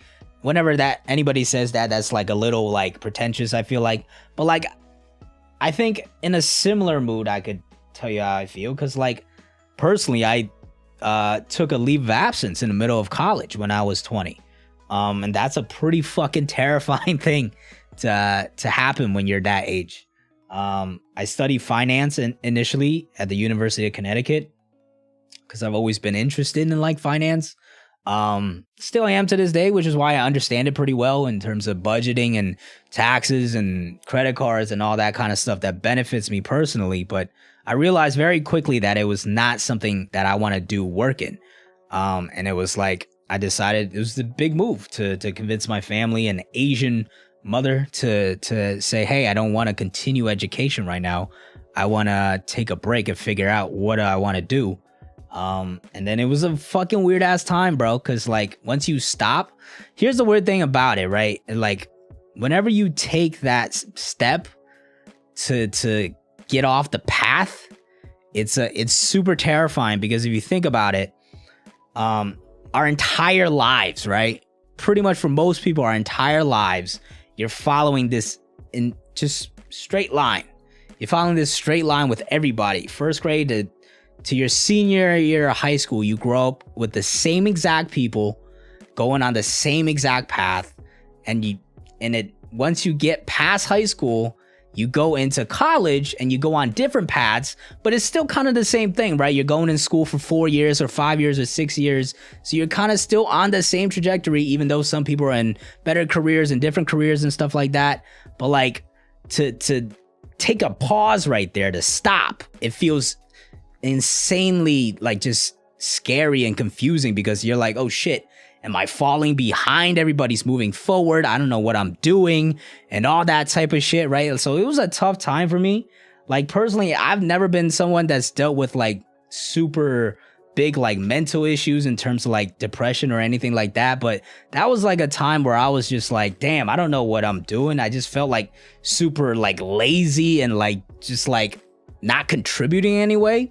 And like, so I just felt like down on myself. On like not knowing what I wanted to do. And the thing that helped me get back into it is just like, you got to start working. Like it's really hard to figure out what you want to do when you're not doing anything, because it's so easy to have all of these distractions from like games to manga to anime to YouTube videos to movies to just like, you know, take you away to this distracted happy place where you could just like sink in and distract yourself from like everything else. The best way to for me was like I had to start working and just getting into a rhythm and like figuring out what I'm good at. I think figuring out what I like, how I work better, right? So like just getting back into that rhythm when I started working my sister's coffee shop, it like just made me feel better as a person. Just like that I'm actually doing stuff that got me more creative because now I was more active. Eventually I went back to school for TV production, and like that was like super helpful to me because I took it as a goal to be super productive. I did really well in school, got a lot of connections. Still, even despite that, you just never know what's going to happen because eventually I ended up doing YouTube because COVID happened and everything shut down. But yeah, like the first thing you got to realize is like you on your own path. Don't worry about like this same trajectory that everybody is following. It's okay to slow down because honestly, like for the first 18 years of your life, the trajectory for most people is like the exact same. But once you get past 18, it's a lot of fucking this, or like some people could skyrocket and fall. Like, don't worry about it, man. Like it's the first 18 years is all the same for a lot of people, but the next like 50, like triple of that, quadruple of that is different for everybody. So like it's hard to kind of like take that into perspective when most of your life you've been just following this line. But like just like seriously, like don't think too much about it. Like you've got so much time. Like thinking back to when I was stressed out when I was like 20 or like 19, and like that's like 8 years ago, and like how much time I had to like figure things out. Like it's like it was just silly to think about like how stressed I was, but like that was just a different perspective I had back then, you know. You will figure it out. I promise you. You will figure it out. It might take you longer, it might take you shorter, but you will figure it out. Just do stuff, be yourself, have a good time. Exactly. Realize MJ won his first chip the year I was born, 1991. That's pretty cool.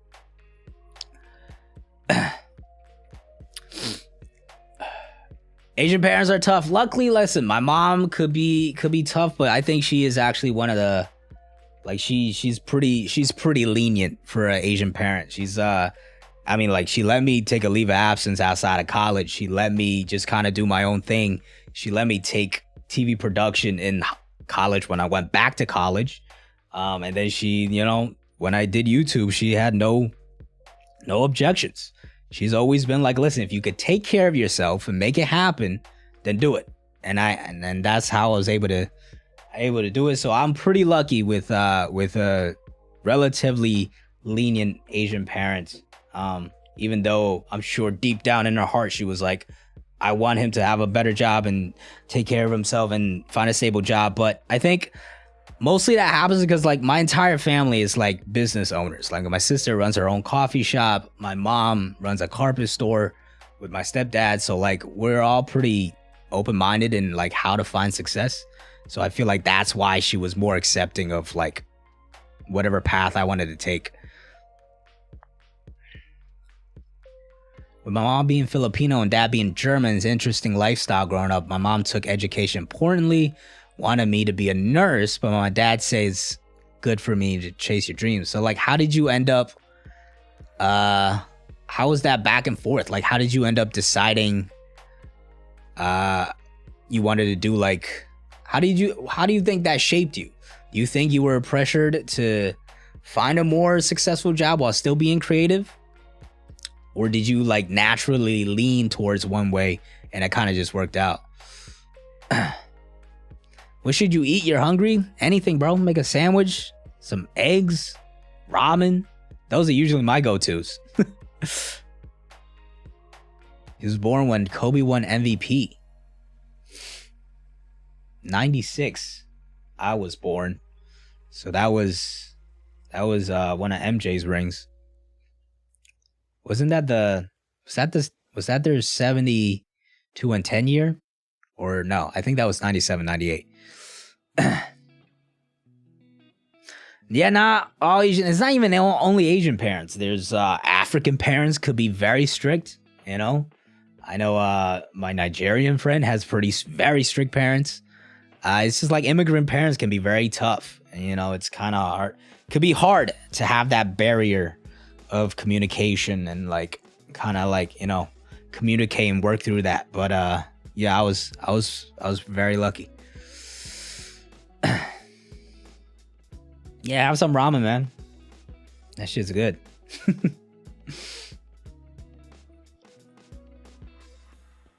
Said fuck nursing, chase software engineering. Nursing's an interesting one to push you on. I know they're like it's a good stable job. I would have wondered like why nursing? Usually it's like go be a doctor, go be a lawyer, or go be like a engineer. Like even an engineer, like what you're actually doing. Like the higher level people make a lot of money. You know what I'm saying?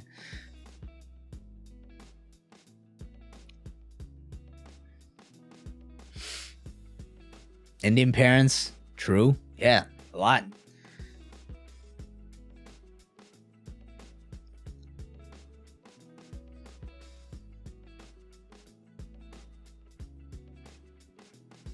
You're gonna be a basketball analyst? You don't care about school? Listen, man. If that's what you care about, you better get some new takes first, okay? But second of all, you gotta really study the field, bro, because that shit is not easy to get into.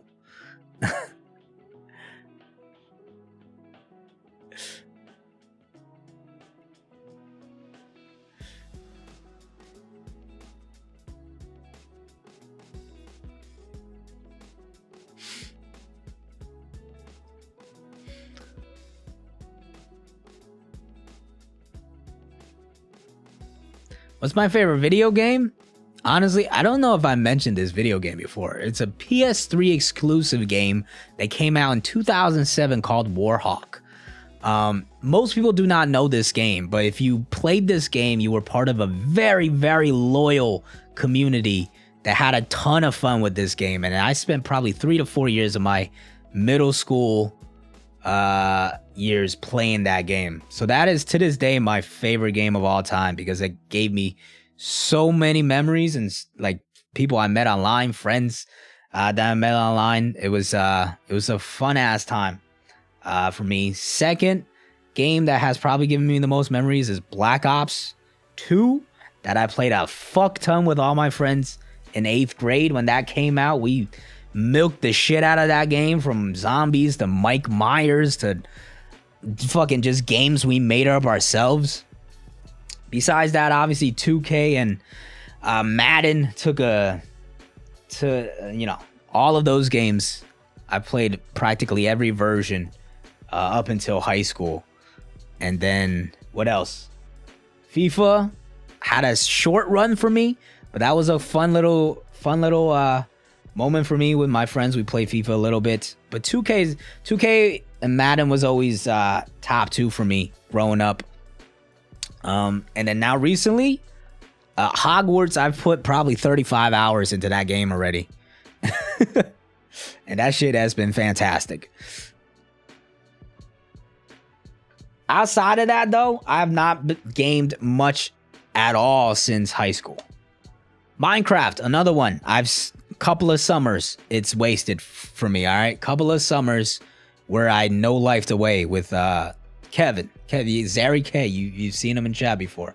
We would play like factions and shit and just like waste our entire summer playing it. So there's been a couple of summers that Minecraft has kept me occupied. JRPGs, not too much of an RPG guy. I played Guild Wars 2 for a little bit just for fun. But I kind of just got bored of it. Board games are elite. Monopoly is my shit. I would hustle the fuck out of people in that game. That shit's fun as fuck. Mafia is a good play from time to time if you have the right group of people. Hmm. 2K, my career has become ass. Yeah, not great. It's very repetitive, especially if you don't have next gen.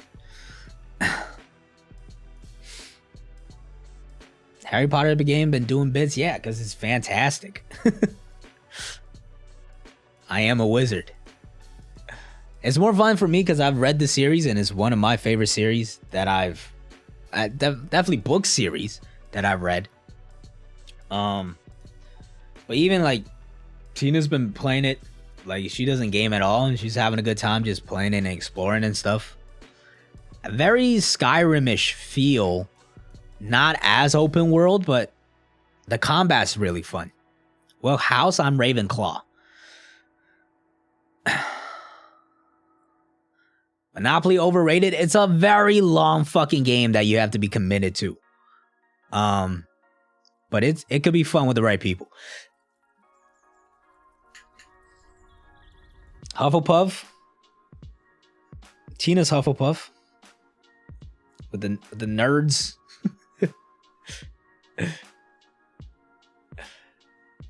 First time players, Hogwarts Legacy because it's Harry Potter. Yeah, I mean, Harry Potter's not really even involved. It's just like the wizard world. It's fun. It's fun. I think the story's solid. The world's very big, and it's like I just really like the combat and stuff like that. And there's just like a number of different things to get you to play. Whether you like decorating your room or capturing beasts or just following the storyline or exploring open world or combat. There's a lot of fun aspects to it that you could spend a lot of time with. Which, like, probably after this, I'll probably play Hogwarts. I'm not gonna lie to you. Battleship. Nah, yeah, Battleship was kind of a niche game almost. It was like the Modern Warfare. It was like the Modern Warfare little brother, you know. All-Star game review. Fantastic as a Celtics fan, but as an overall game, that was a Globetrotter game. Do I like? But no, I've never played Battleship. I played like one of the demos, I feel like, once, but not like actually. Shanks being back, yeah, fantastic. He hasn't taken the L yet, guys. Like, we don't have to, like, we don't need to be jumping to conclusion here. Like,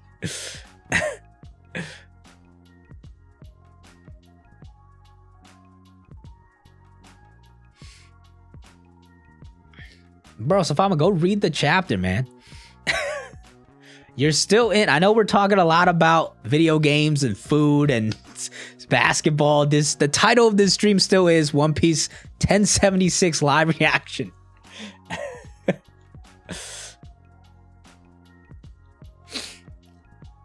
All right, so you can't blame me. Most ugly one, it's Trouble. It's Trouble. It's always Trouble. Trouble's worst everything. He still said, nah, fuck it, I'll read it later.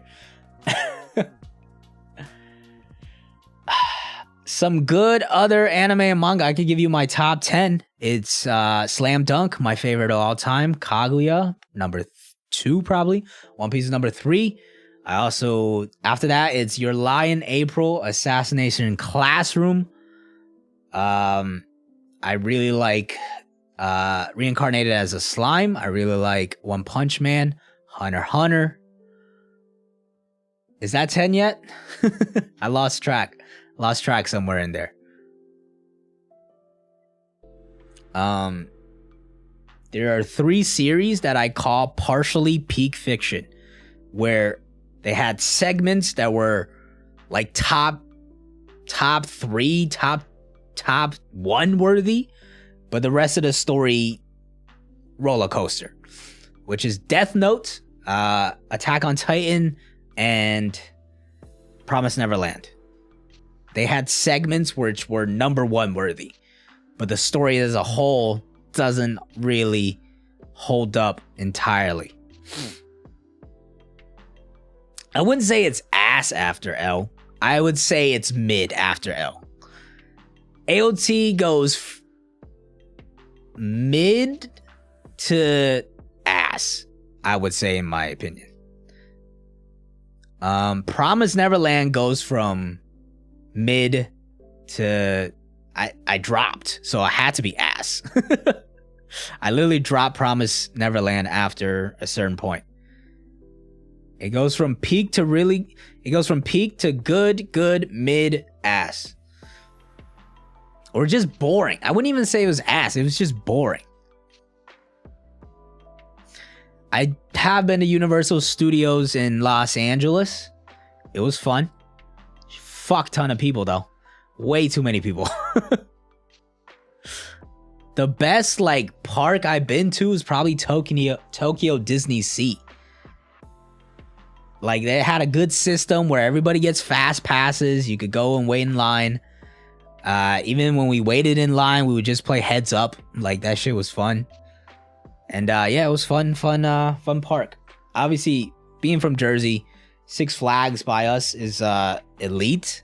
I still think it's one like worth going. If you really like rides, it has some of the best rides ever. It's King Ka, the biggest roller coaster in the world. El Toro, which has had a couple of issues with malfunctions of people falling off the ride recently, I believe, because it's like built out of wood and it looks like it's been built out like 1950, but that's part of the fun, you know?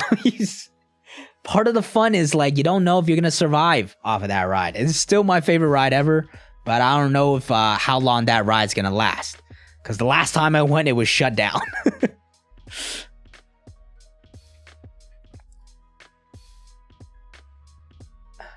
Where else have I been? I've been to Hershey's in Pennsylvania as a school trip in 8th grade. A number of water parks.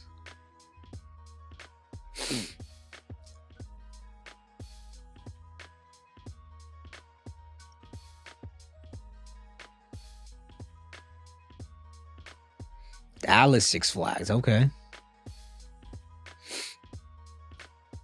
Slam Dunk Kaguya, One Piece, Assassination Classroom, Reincarnated, Hunter x Hunter, One Punch Man. Oh no, so I'm missing a lot. Death Note, Attack on Titan, and Promised Neverland are not technically in my top 10. What am I missing? Haikyuu is in there, I think. What else am I missing? I don't know. I had it on like a separate notepad. I don't remember anymore. Haikyuu is elite though. Haikyuu is elite. I had the amount of hype in Haikyuu. Ooh, too good.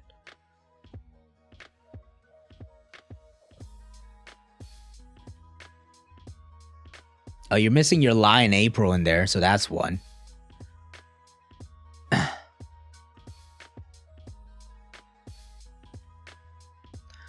Vagabond haven't read. Berserk read a little bit, couldn't get into it. Vinland Saga, I need to peep season 2, but it's been so long that I have to kind of work myself back into it. Favorite everything is always gonna be Slam Dunk. It is untouchable. Perfect combination of character development, story writing, hype, sports, manga, and it is funny as fuck. I still think to this day, it is the funniest anime manga that I have ever watched or read. And I've the only story that I've reconsumed like probably 5-6 times. And I am not the only one who agrees, because despite having, I believe, somewhere around only, how many volumes? Like 40? Maybe like, yeah, I feel like it only has like 40 volumes. No, not even that. 31 volumes. There's only 31 volumes of Slam Dunk, and it concluded in, I believe, before 2000. It dropped from like 97 to like 99 or something like that. And to this day, it's top 10 most sold manga of all time. Gintama, I watched 60 episodes, could not get into it. Do I like One Piece? Maybe it's top 10. It's alright, I guess.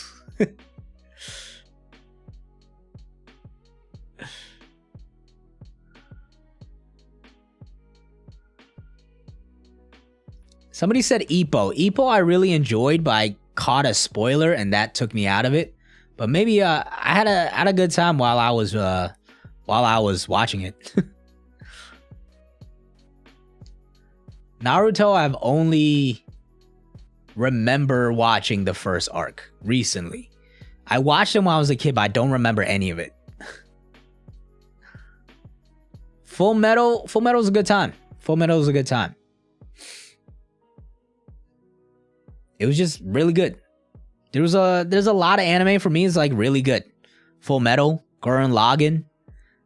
What else? Overlord is good. ReZero was the first season was good, but never follow up on it because second season took so long.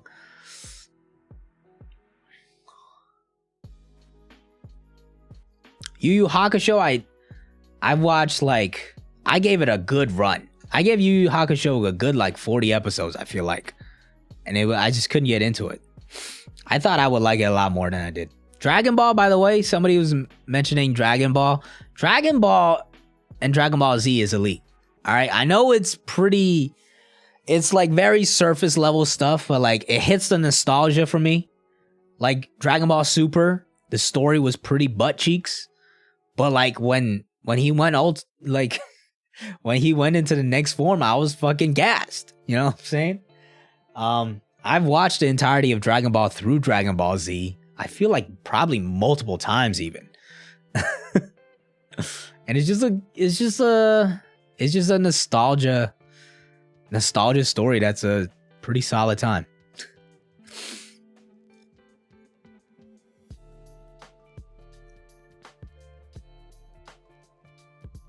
Dark Tournament, I feel like that's where I stopped, honestly. Like the first part, whatever, it was just solid. I just couldn't get into it that much.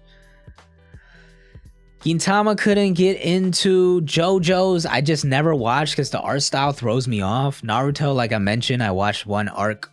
It takes a lot for me to get into because it's so long. Yu Yu Hakusho, I mentioned that as well. Toriko, never got into that. Fooly Cooly, I believe that is. Never watched that. And then Rurouni Kenshin. Never watched that. Reborn. Kate Kill Him Man Reborn. That's a solid one for me. That's a good time. That's a good time shonen, I would say. The first 24 episodes, I will warn, are pure butt cheeks.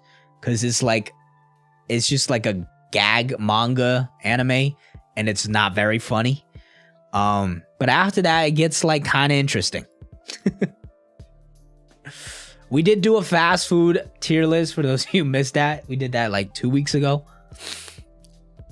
A sports tier list? That's not very many sports.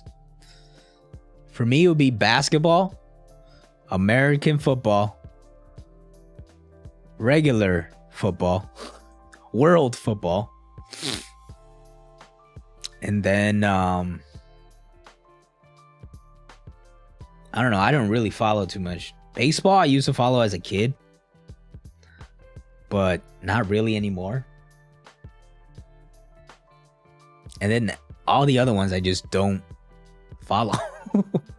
Like what, tennis and like swimming and shit like that. Like baseball gotta be the worst sport. I will say it's very unique.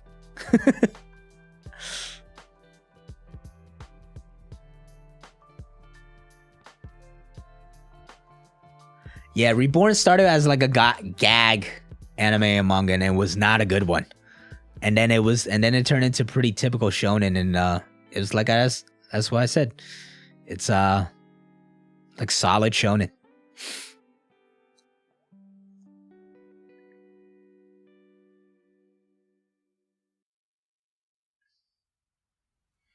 The GOAT baseball catcher? What a weird fucking thing to say.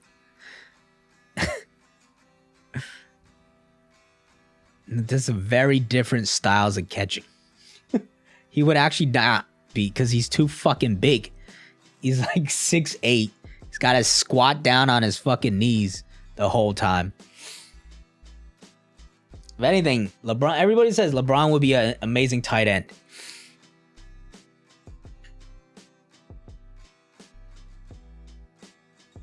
National park tier list. How many have I been to? All right. Been to Mount Rushmore, Devil's Tower, Grand Teton, Yellowstone, Volcano, Horseshoe, Arches. Anything else? Oh, Bryce Canyon. I would say it goes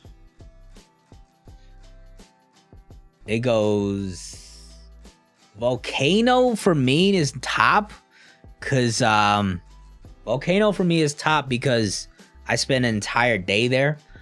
Next would be Yellowstone. After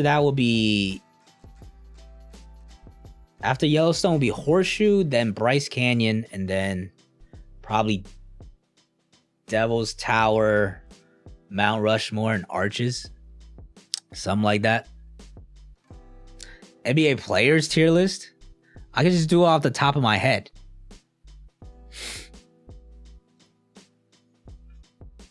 Let me see it. Let me see if we have.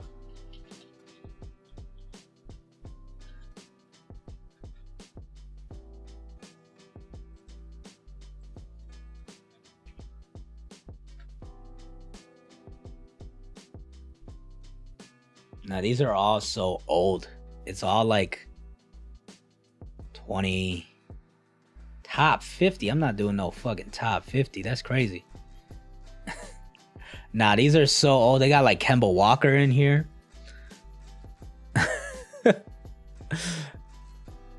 I'm not making my own tier list with pictures and shit. Nah, the tier lists I saw are all mad old. I could try to do it off the top of my head. Top 3, Giannis, Jokic, Curry. Next would be Luka, KD, Tatum, Embiid, LeBron. There's, how many is that?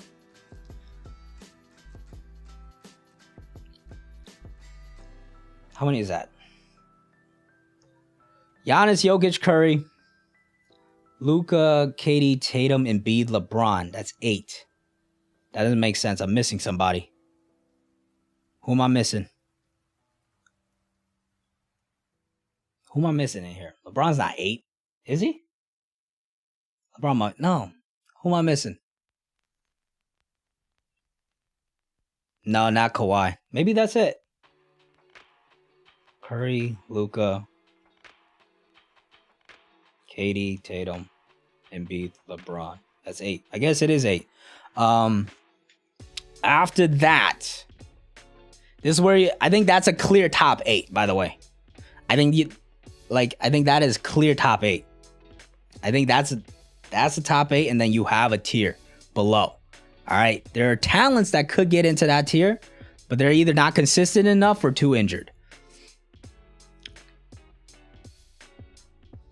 And then after that, a tier below that, I would probably put into there Dame, Kawhi, SGA, Dame, Kawhi, SGA. Then it gets tough. It becomes like Anthony Davis, Devin Booker, Ja Morant. Then it gets really tough after that. SGA and Dame shouldn't be in the same sentence. Why? Savama, stop it.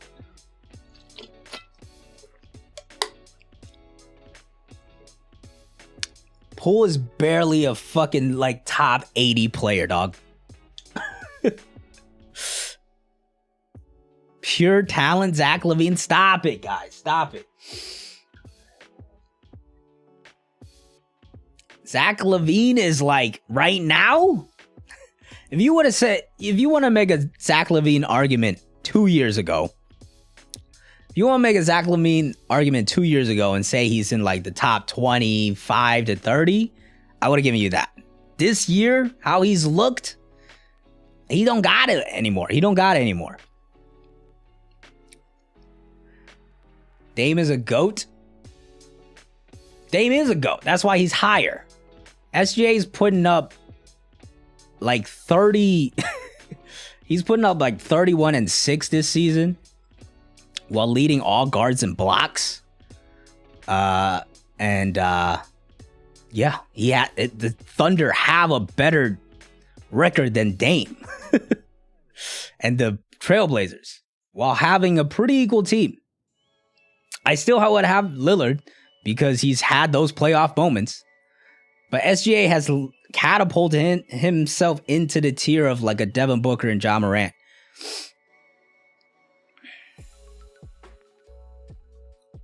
You own Damian, bro. You owned everybody when you had KD and Curry, dog. Like, what do you mean?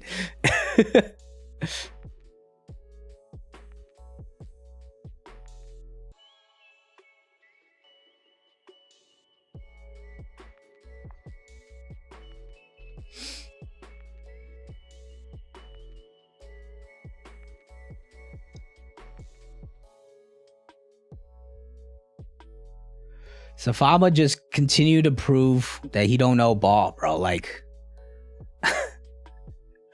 how many, like every time we talk basketball, you just try to break the record for bad takes. Pull over Booker. Then we have Gary Payton is the greatest exterior defender of all time. Then we have Brown over Tatum.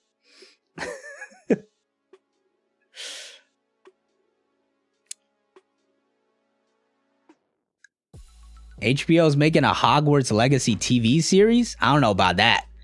I don't know about that one.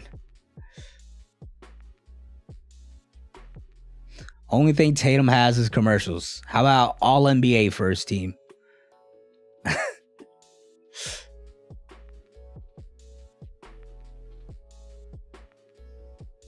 Brown over Tatum is a horrific take.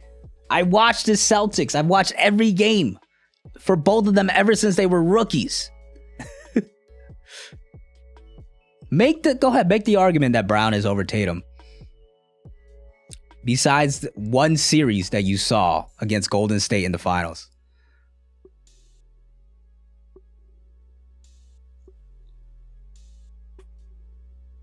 You just trying to split up the team that's gonna fucking go to the finals because your team is in barely hanging on to that play-in seed, dog.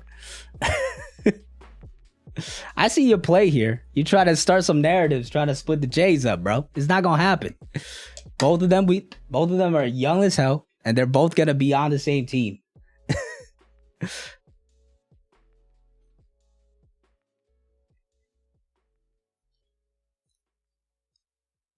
You going through injuries, bro.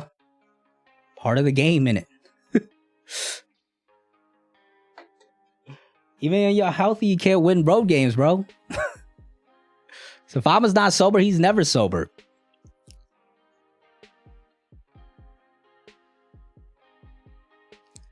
First round exits to the Grizzlies. Now, I wouldn't say Grizzlies. Grizzlies aren't looking too hot either. And they've been getting just absolutely smacked around by the Warriors. The Grizzlies would not be the team I would say takes out the Warriors.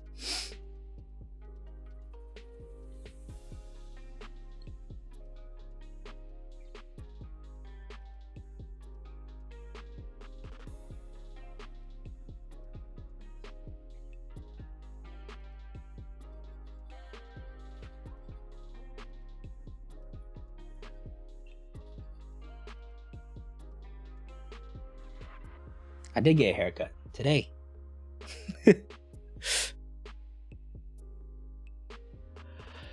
KD and Booker, I don't know. I think it's Phoenix and Nuggets. Clippers are sneaky.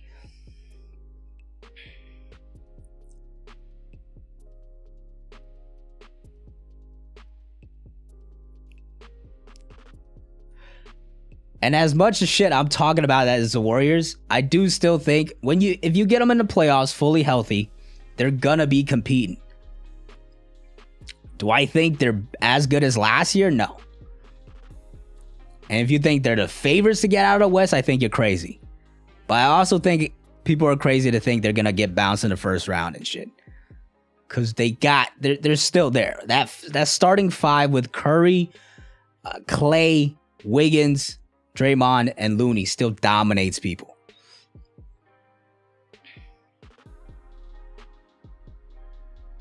Savama, you could keep talking, bro.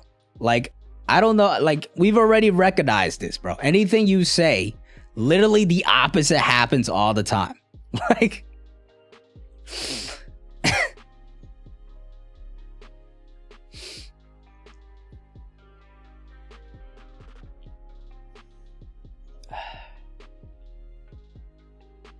CP3 is like the third option now.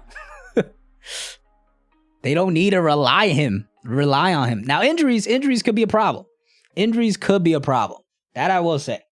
You got old ass CP3, you got KD. Even Booker gets injured. Booker is a regular season player. He dropped 2 40-point games in the finals 2 seasons ago. You're just a recency bias casual, bro. Like, how many times do we need, like, how many, like, I know you're starting to watch games now, but like, how many more games do you have to watch to like really get in your head?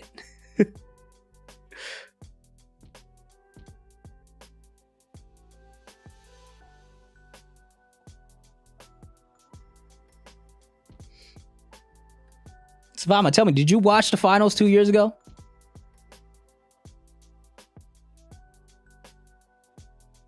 Answer that question, honestly.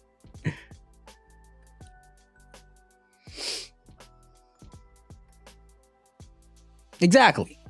You're casual, bro. You only watch it when the Warriors get good.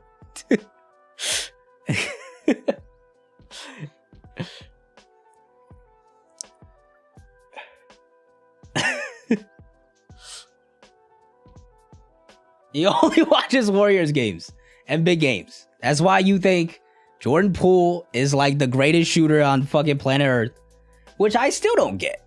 Hold on, Kuya, are you still in chat?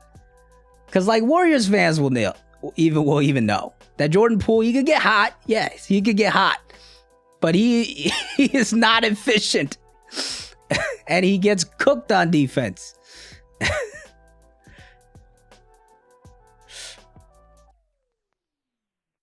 That's why your best 5 guys is not Jordan Poole in the lineup. It's Kevon Looney in the lineup.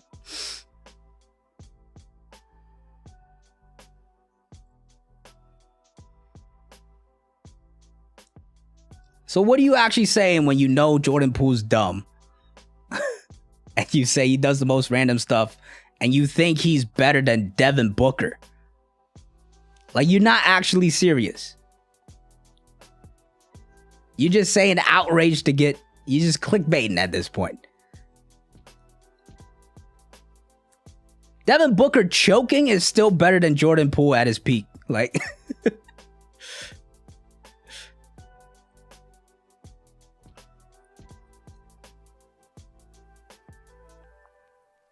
He just chatting like Bellamy.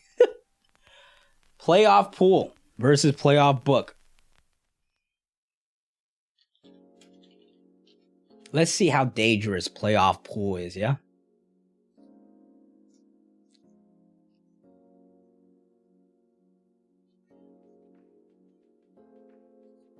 Because I remember in that final series against us, he was like feast or famine.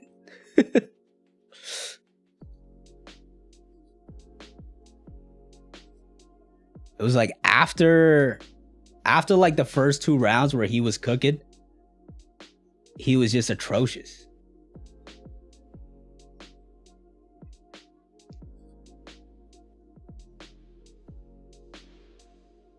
Finals Poole versus final Book? You're not actually serious. Yes, because half-court shots are how good you are at basketball.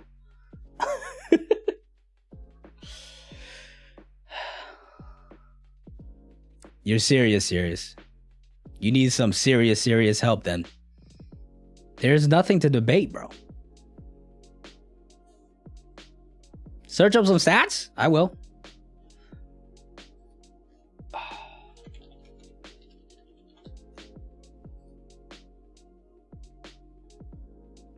I got you, bro.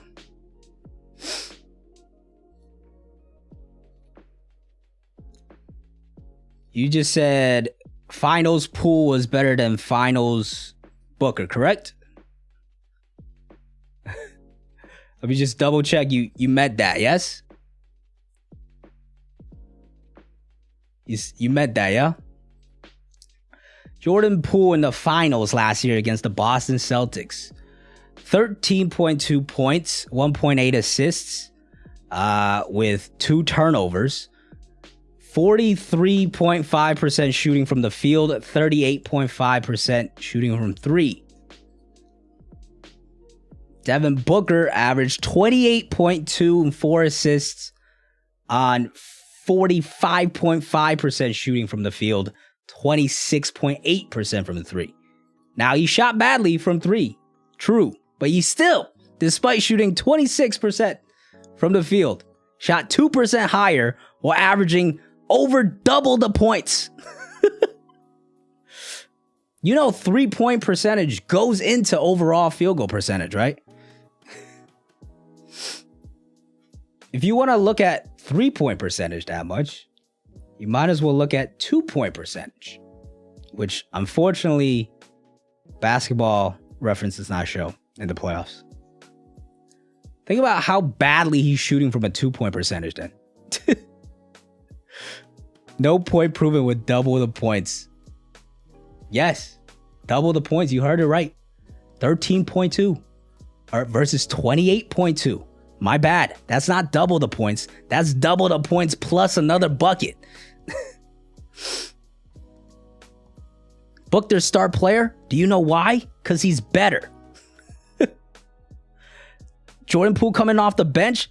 Do you know why? Because he's not good enough to start. Hey, man. Jordan's better than fucking... Michael Jordan's better than Tyler Hero in terms of his statistics, but like Jordan was their star player and Tyler Hero was coming off the bench. All right. So like, look at Jordan's rookie year 3-point percentage versus Tyler Hero's rookie year 3-point percentage. Tyler Hero's better. Come on, bro. Come on, bro. What you even saying? Hear yourself. I'm just repeating your argument right back at you. It don't sound good like this because you're being goofer. You're being a goofy goober, bro. You're not serious. You cannot be this dumb. Stop it. Never go full, man. Stop it. In terms of a bench player, Devin Booker was never a bench player in his whole career because he's not that bad.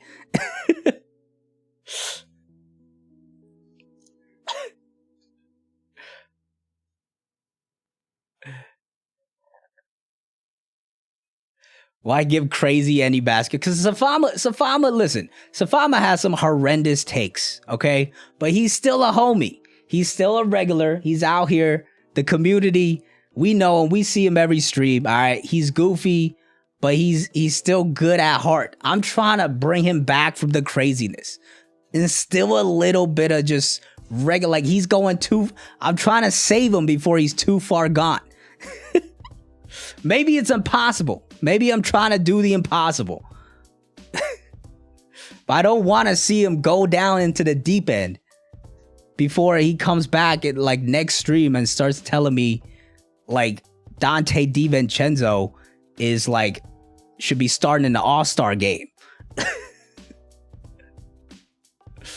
We are the ones that need to open our ears. Bro, you just need to hear what you're saying yourself, man.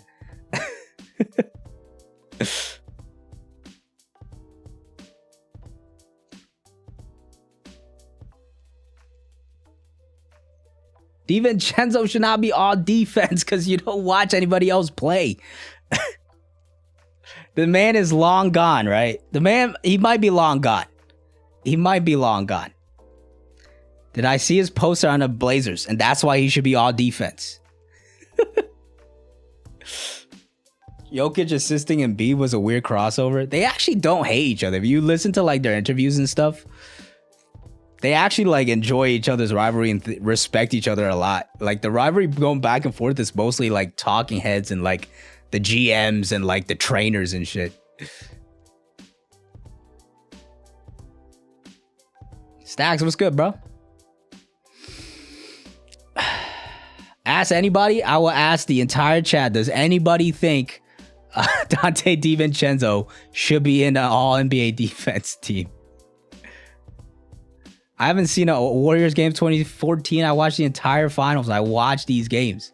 I watch basketball games and not just Celtics games and big games. No, bro. Heck nah.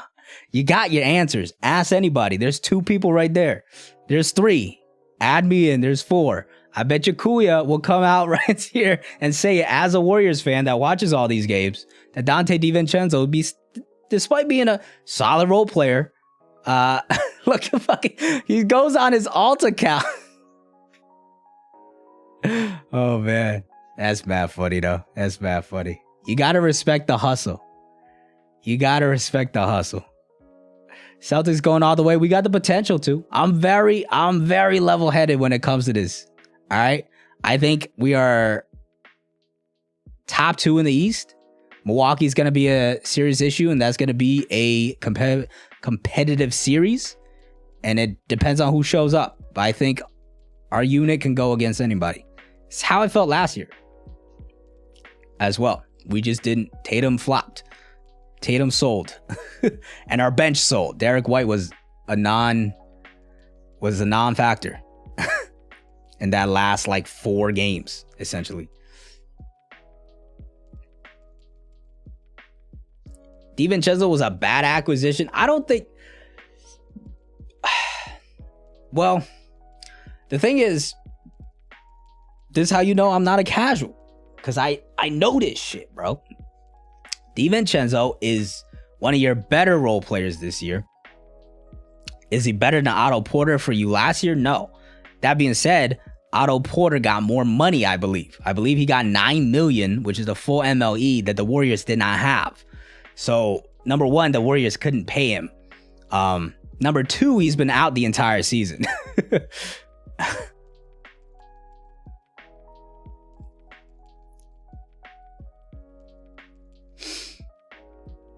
Respect. Listen, I love Derek White. I'm just saying that, like, I think we could have won the finals last year, and one of the reasons we didn't was because he just lost all his confidence at the end. And then on top of that, this season, he's been incredible. He was incredible at moments in that Heat series. I think he is one of the most important people to us winning a playoff series on how he continues to play, if he's able to sustain his level of play into the playoffs. Of course, Malcolm Brogdon, pretty big upgrade from Peyton Pritchard as well. So that's also going to help.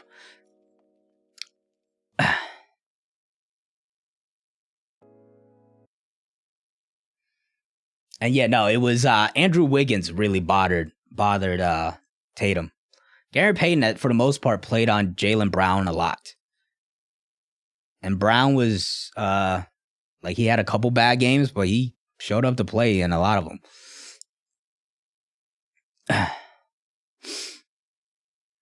Talk about One Piece. We talked about One Piece for at least an hour and a half, probably.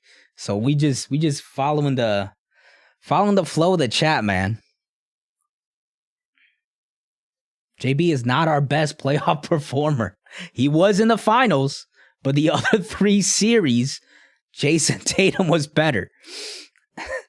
And the entire regular season, Jason Tatum is better.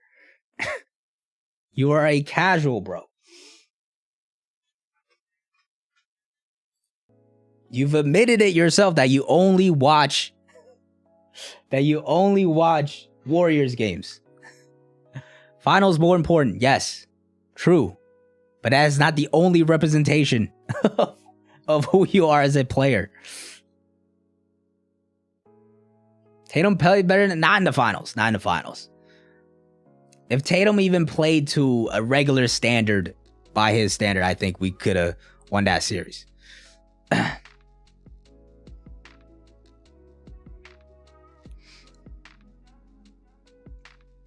Tatum doesn't show up in big moments. Did you watch Game 6, Milwaukee, Boston? Milwaukee up 3-2 last year?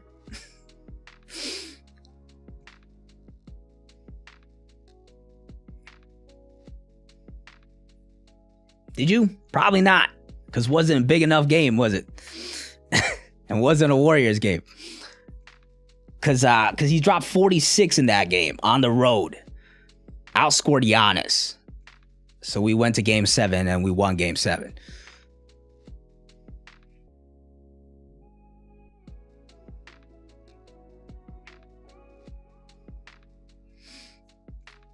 One game or the entire series.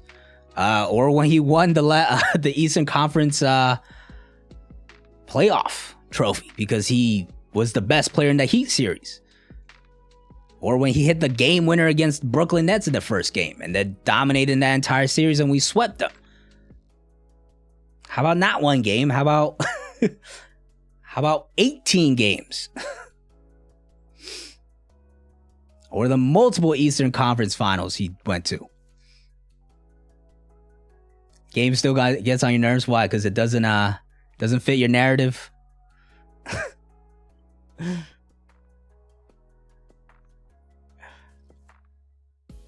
Team's gotten better at taking over. We'll see, especially in the fourth. I always have live for the Celtics. Celtics Bucks, man, it's gonna be tough. Listen, I think Celtics could beat anybody, but the Bucks are tough, especially if Middleton is right and he could take it up on another level. I think the Cavs are gonna be pretty competitive. I think the Sixers are frauds. I am not scared of the Sixers at all. We beat their ass every time. And then outside of that, the Heat will be annoying to play, but Middleton is a casual. That is literally the most ironic. That's got to be the most ironic one that you dropped. That, like, the fact that you're a casual is why you're making that statement that Middleton is a casual. Does Kid have an ulterior motive? Not just fighting Shanks and Big Mom. I don't know. Kid's weird, man. Like, his motives keep going up and down. And his personality is like kind of inconsistent. So like that menace that we knew in the beginning is just kind of gone now. And like, he should have had so many more reasons to be like more aggressive against Kaido and Wano, and that was just not there. So I don't know. Hopefully we get to see more of Kid's personality shine through like how he was originally. But we'll see.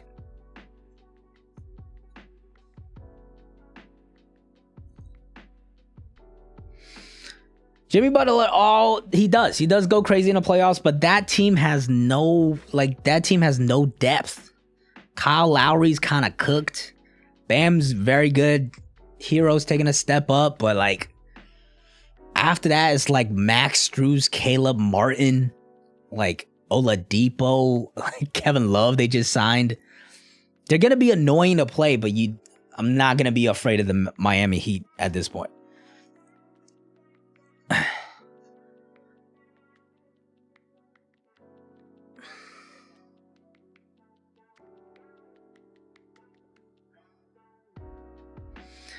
Man, he got Kevin Love, and I'm sure he's gonna end up like having like a big game here or there. But like, guys, like the Cavs are like literally trying to contend, and they bought out Kevin Love. I don't think you guys realize how bad Kevin Love has been this year. He's kind of cooked.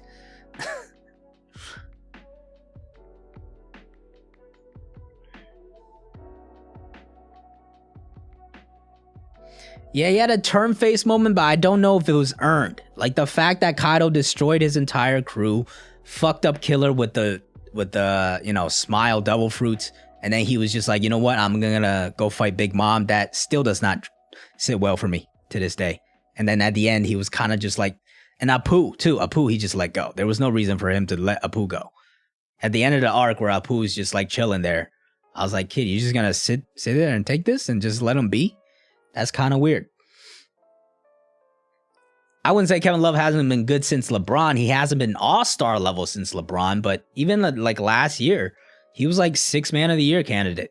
This year, I don't know what's going on with him, but he's cooked now.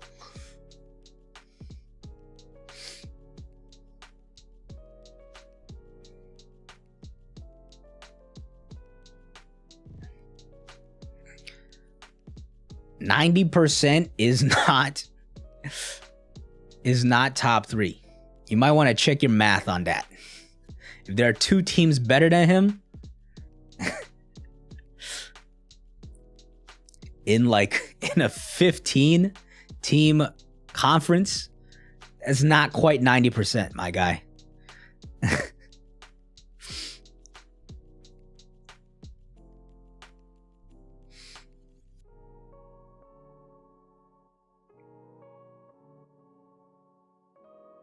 I'm not a math major. All right, respect. But you gotta know the meaning behind your words, bro. When you say they're 90% better, people are gonna think, oh, okay, so like they're top 2.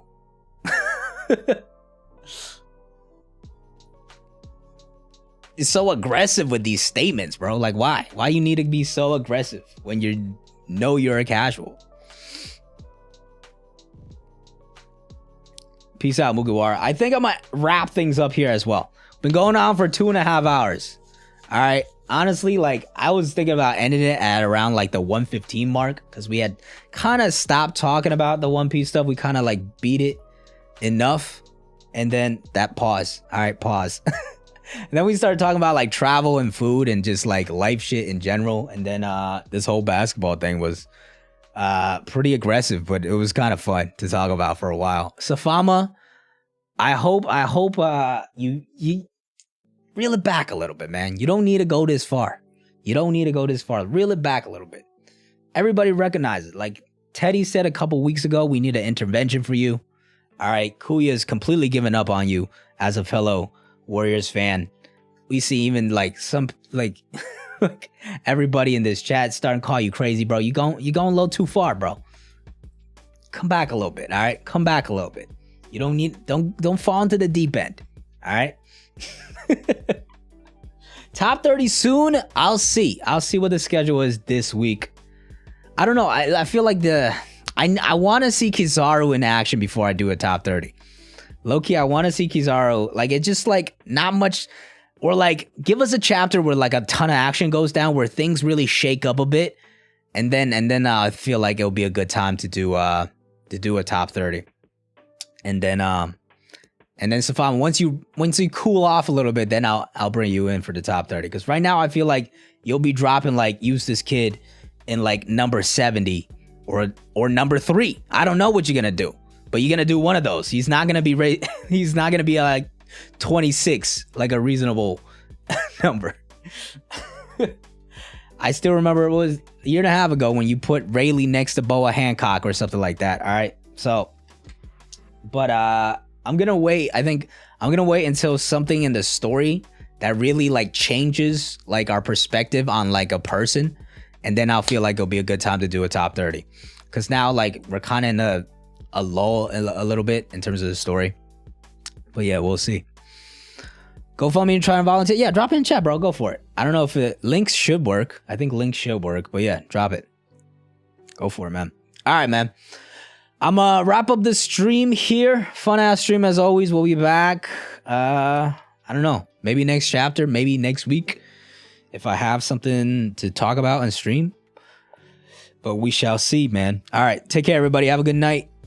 Good evening. Good morning, wherever you are. Later, man. Peace.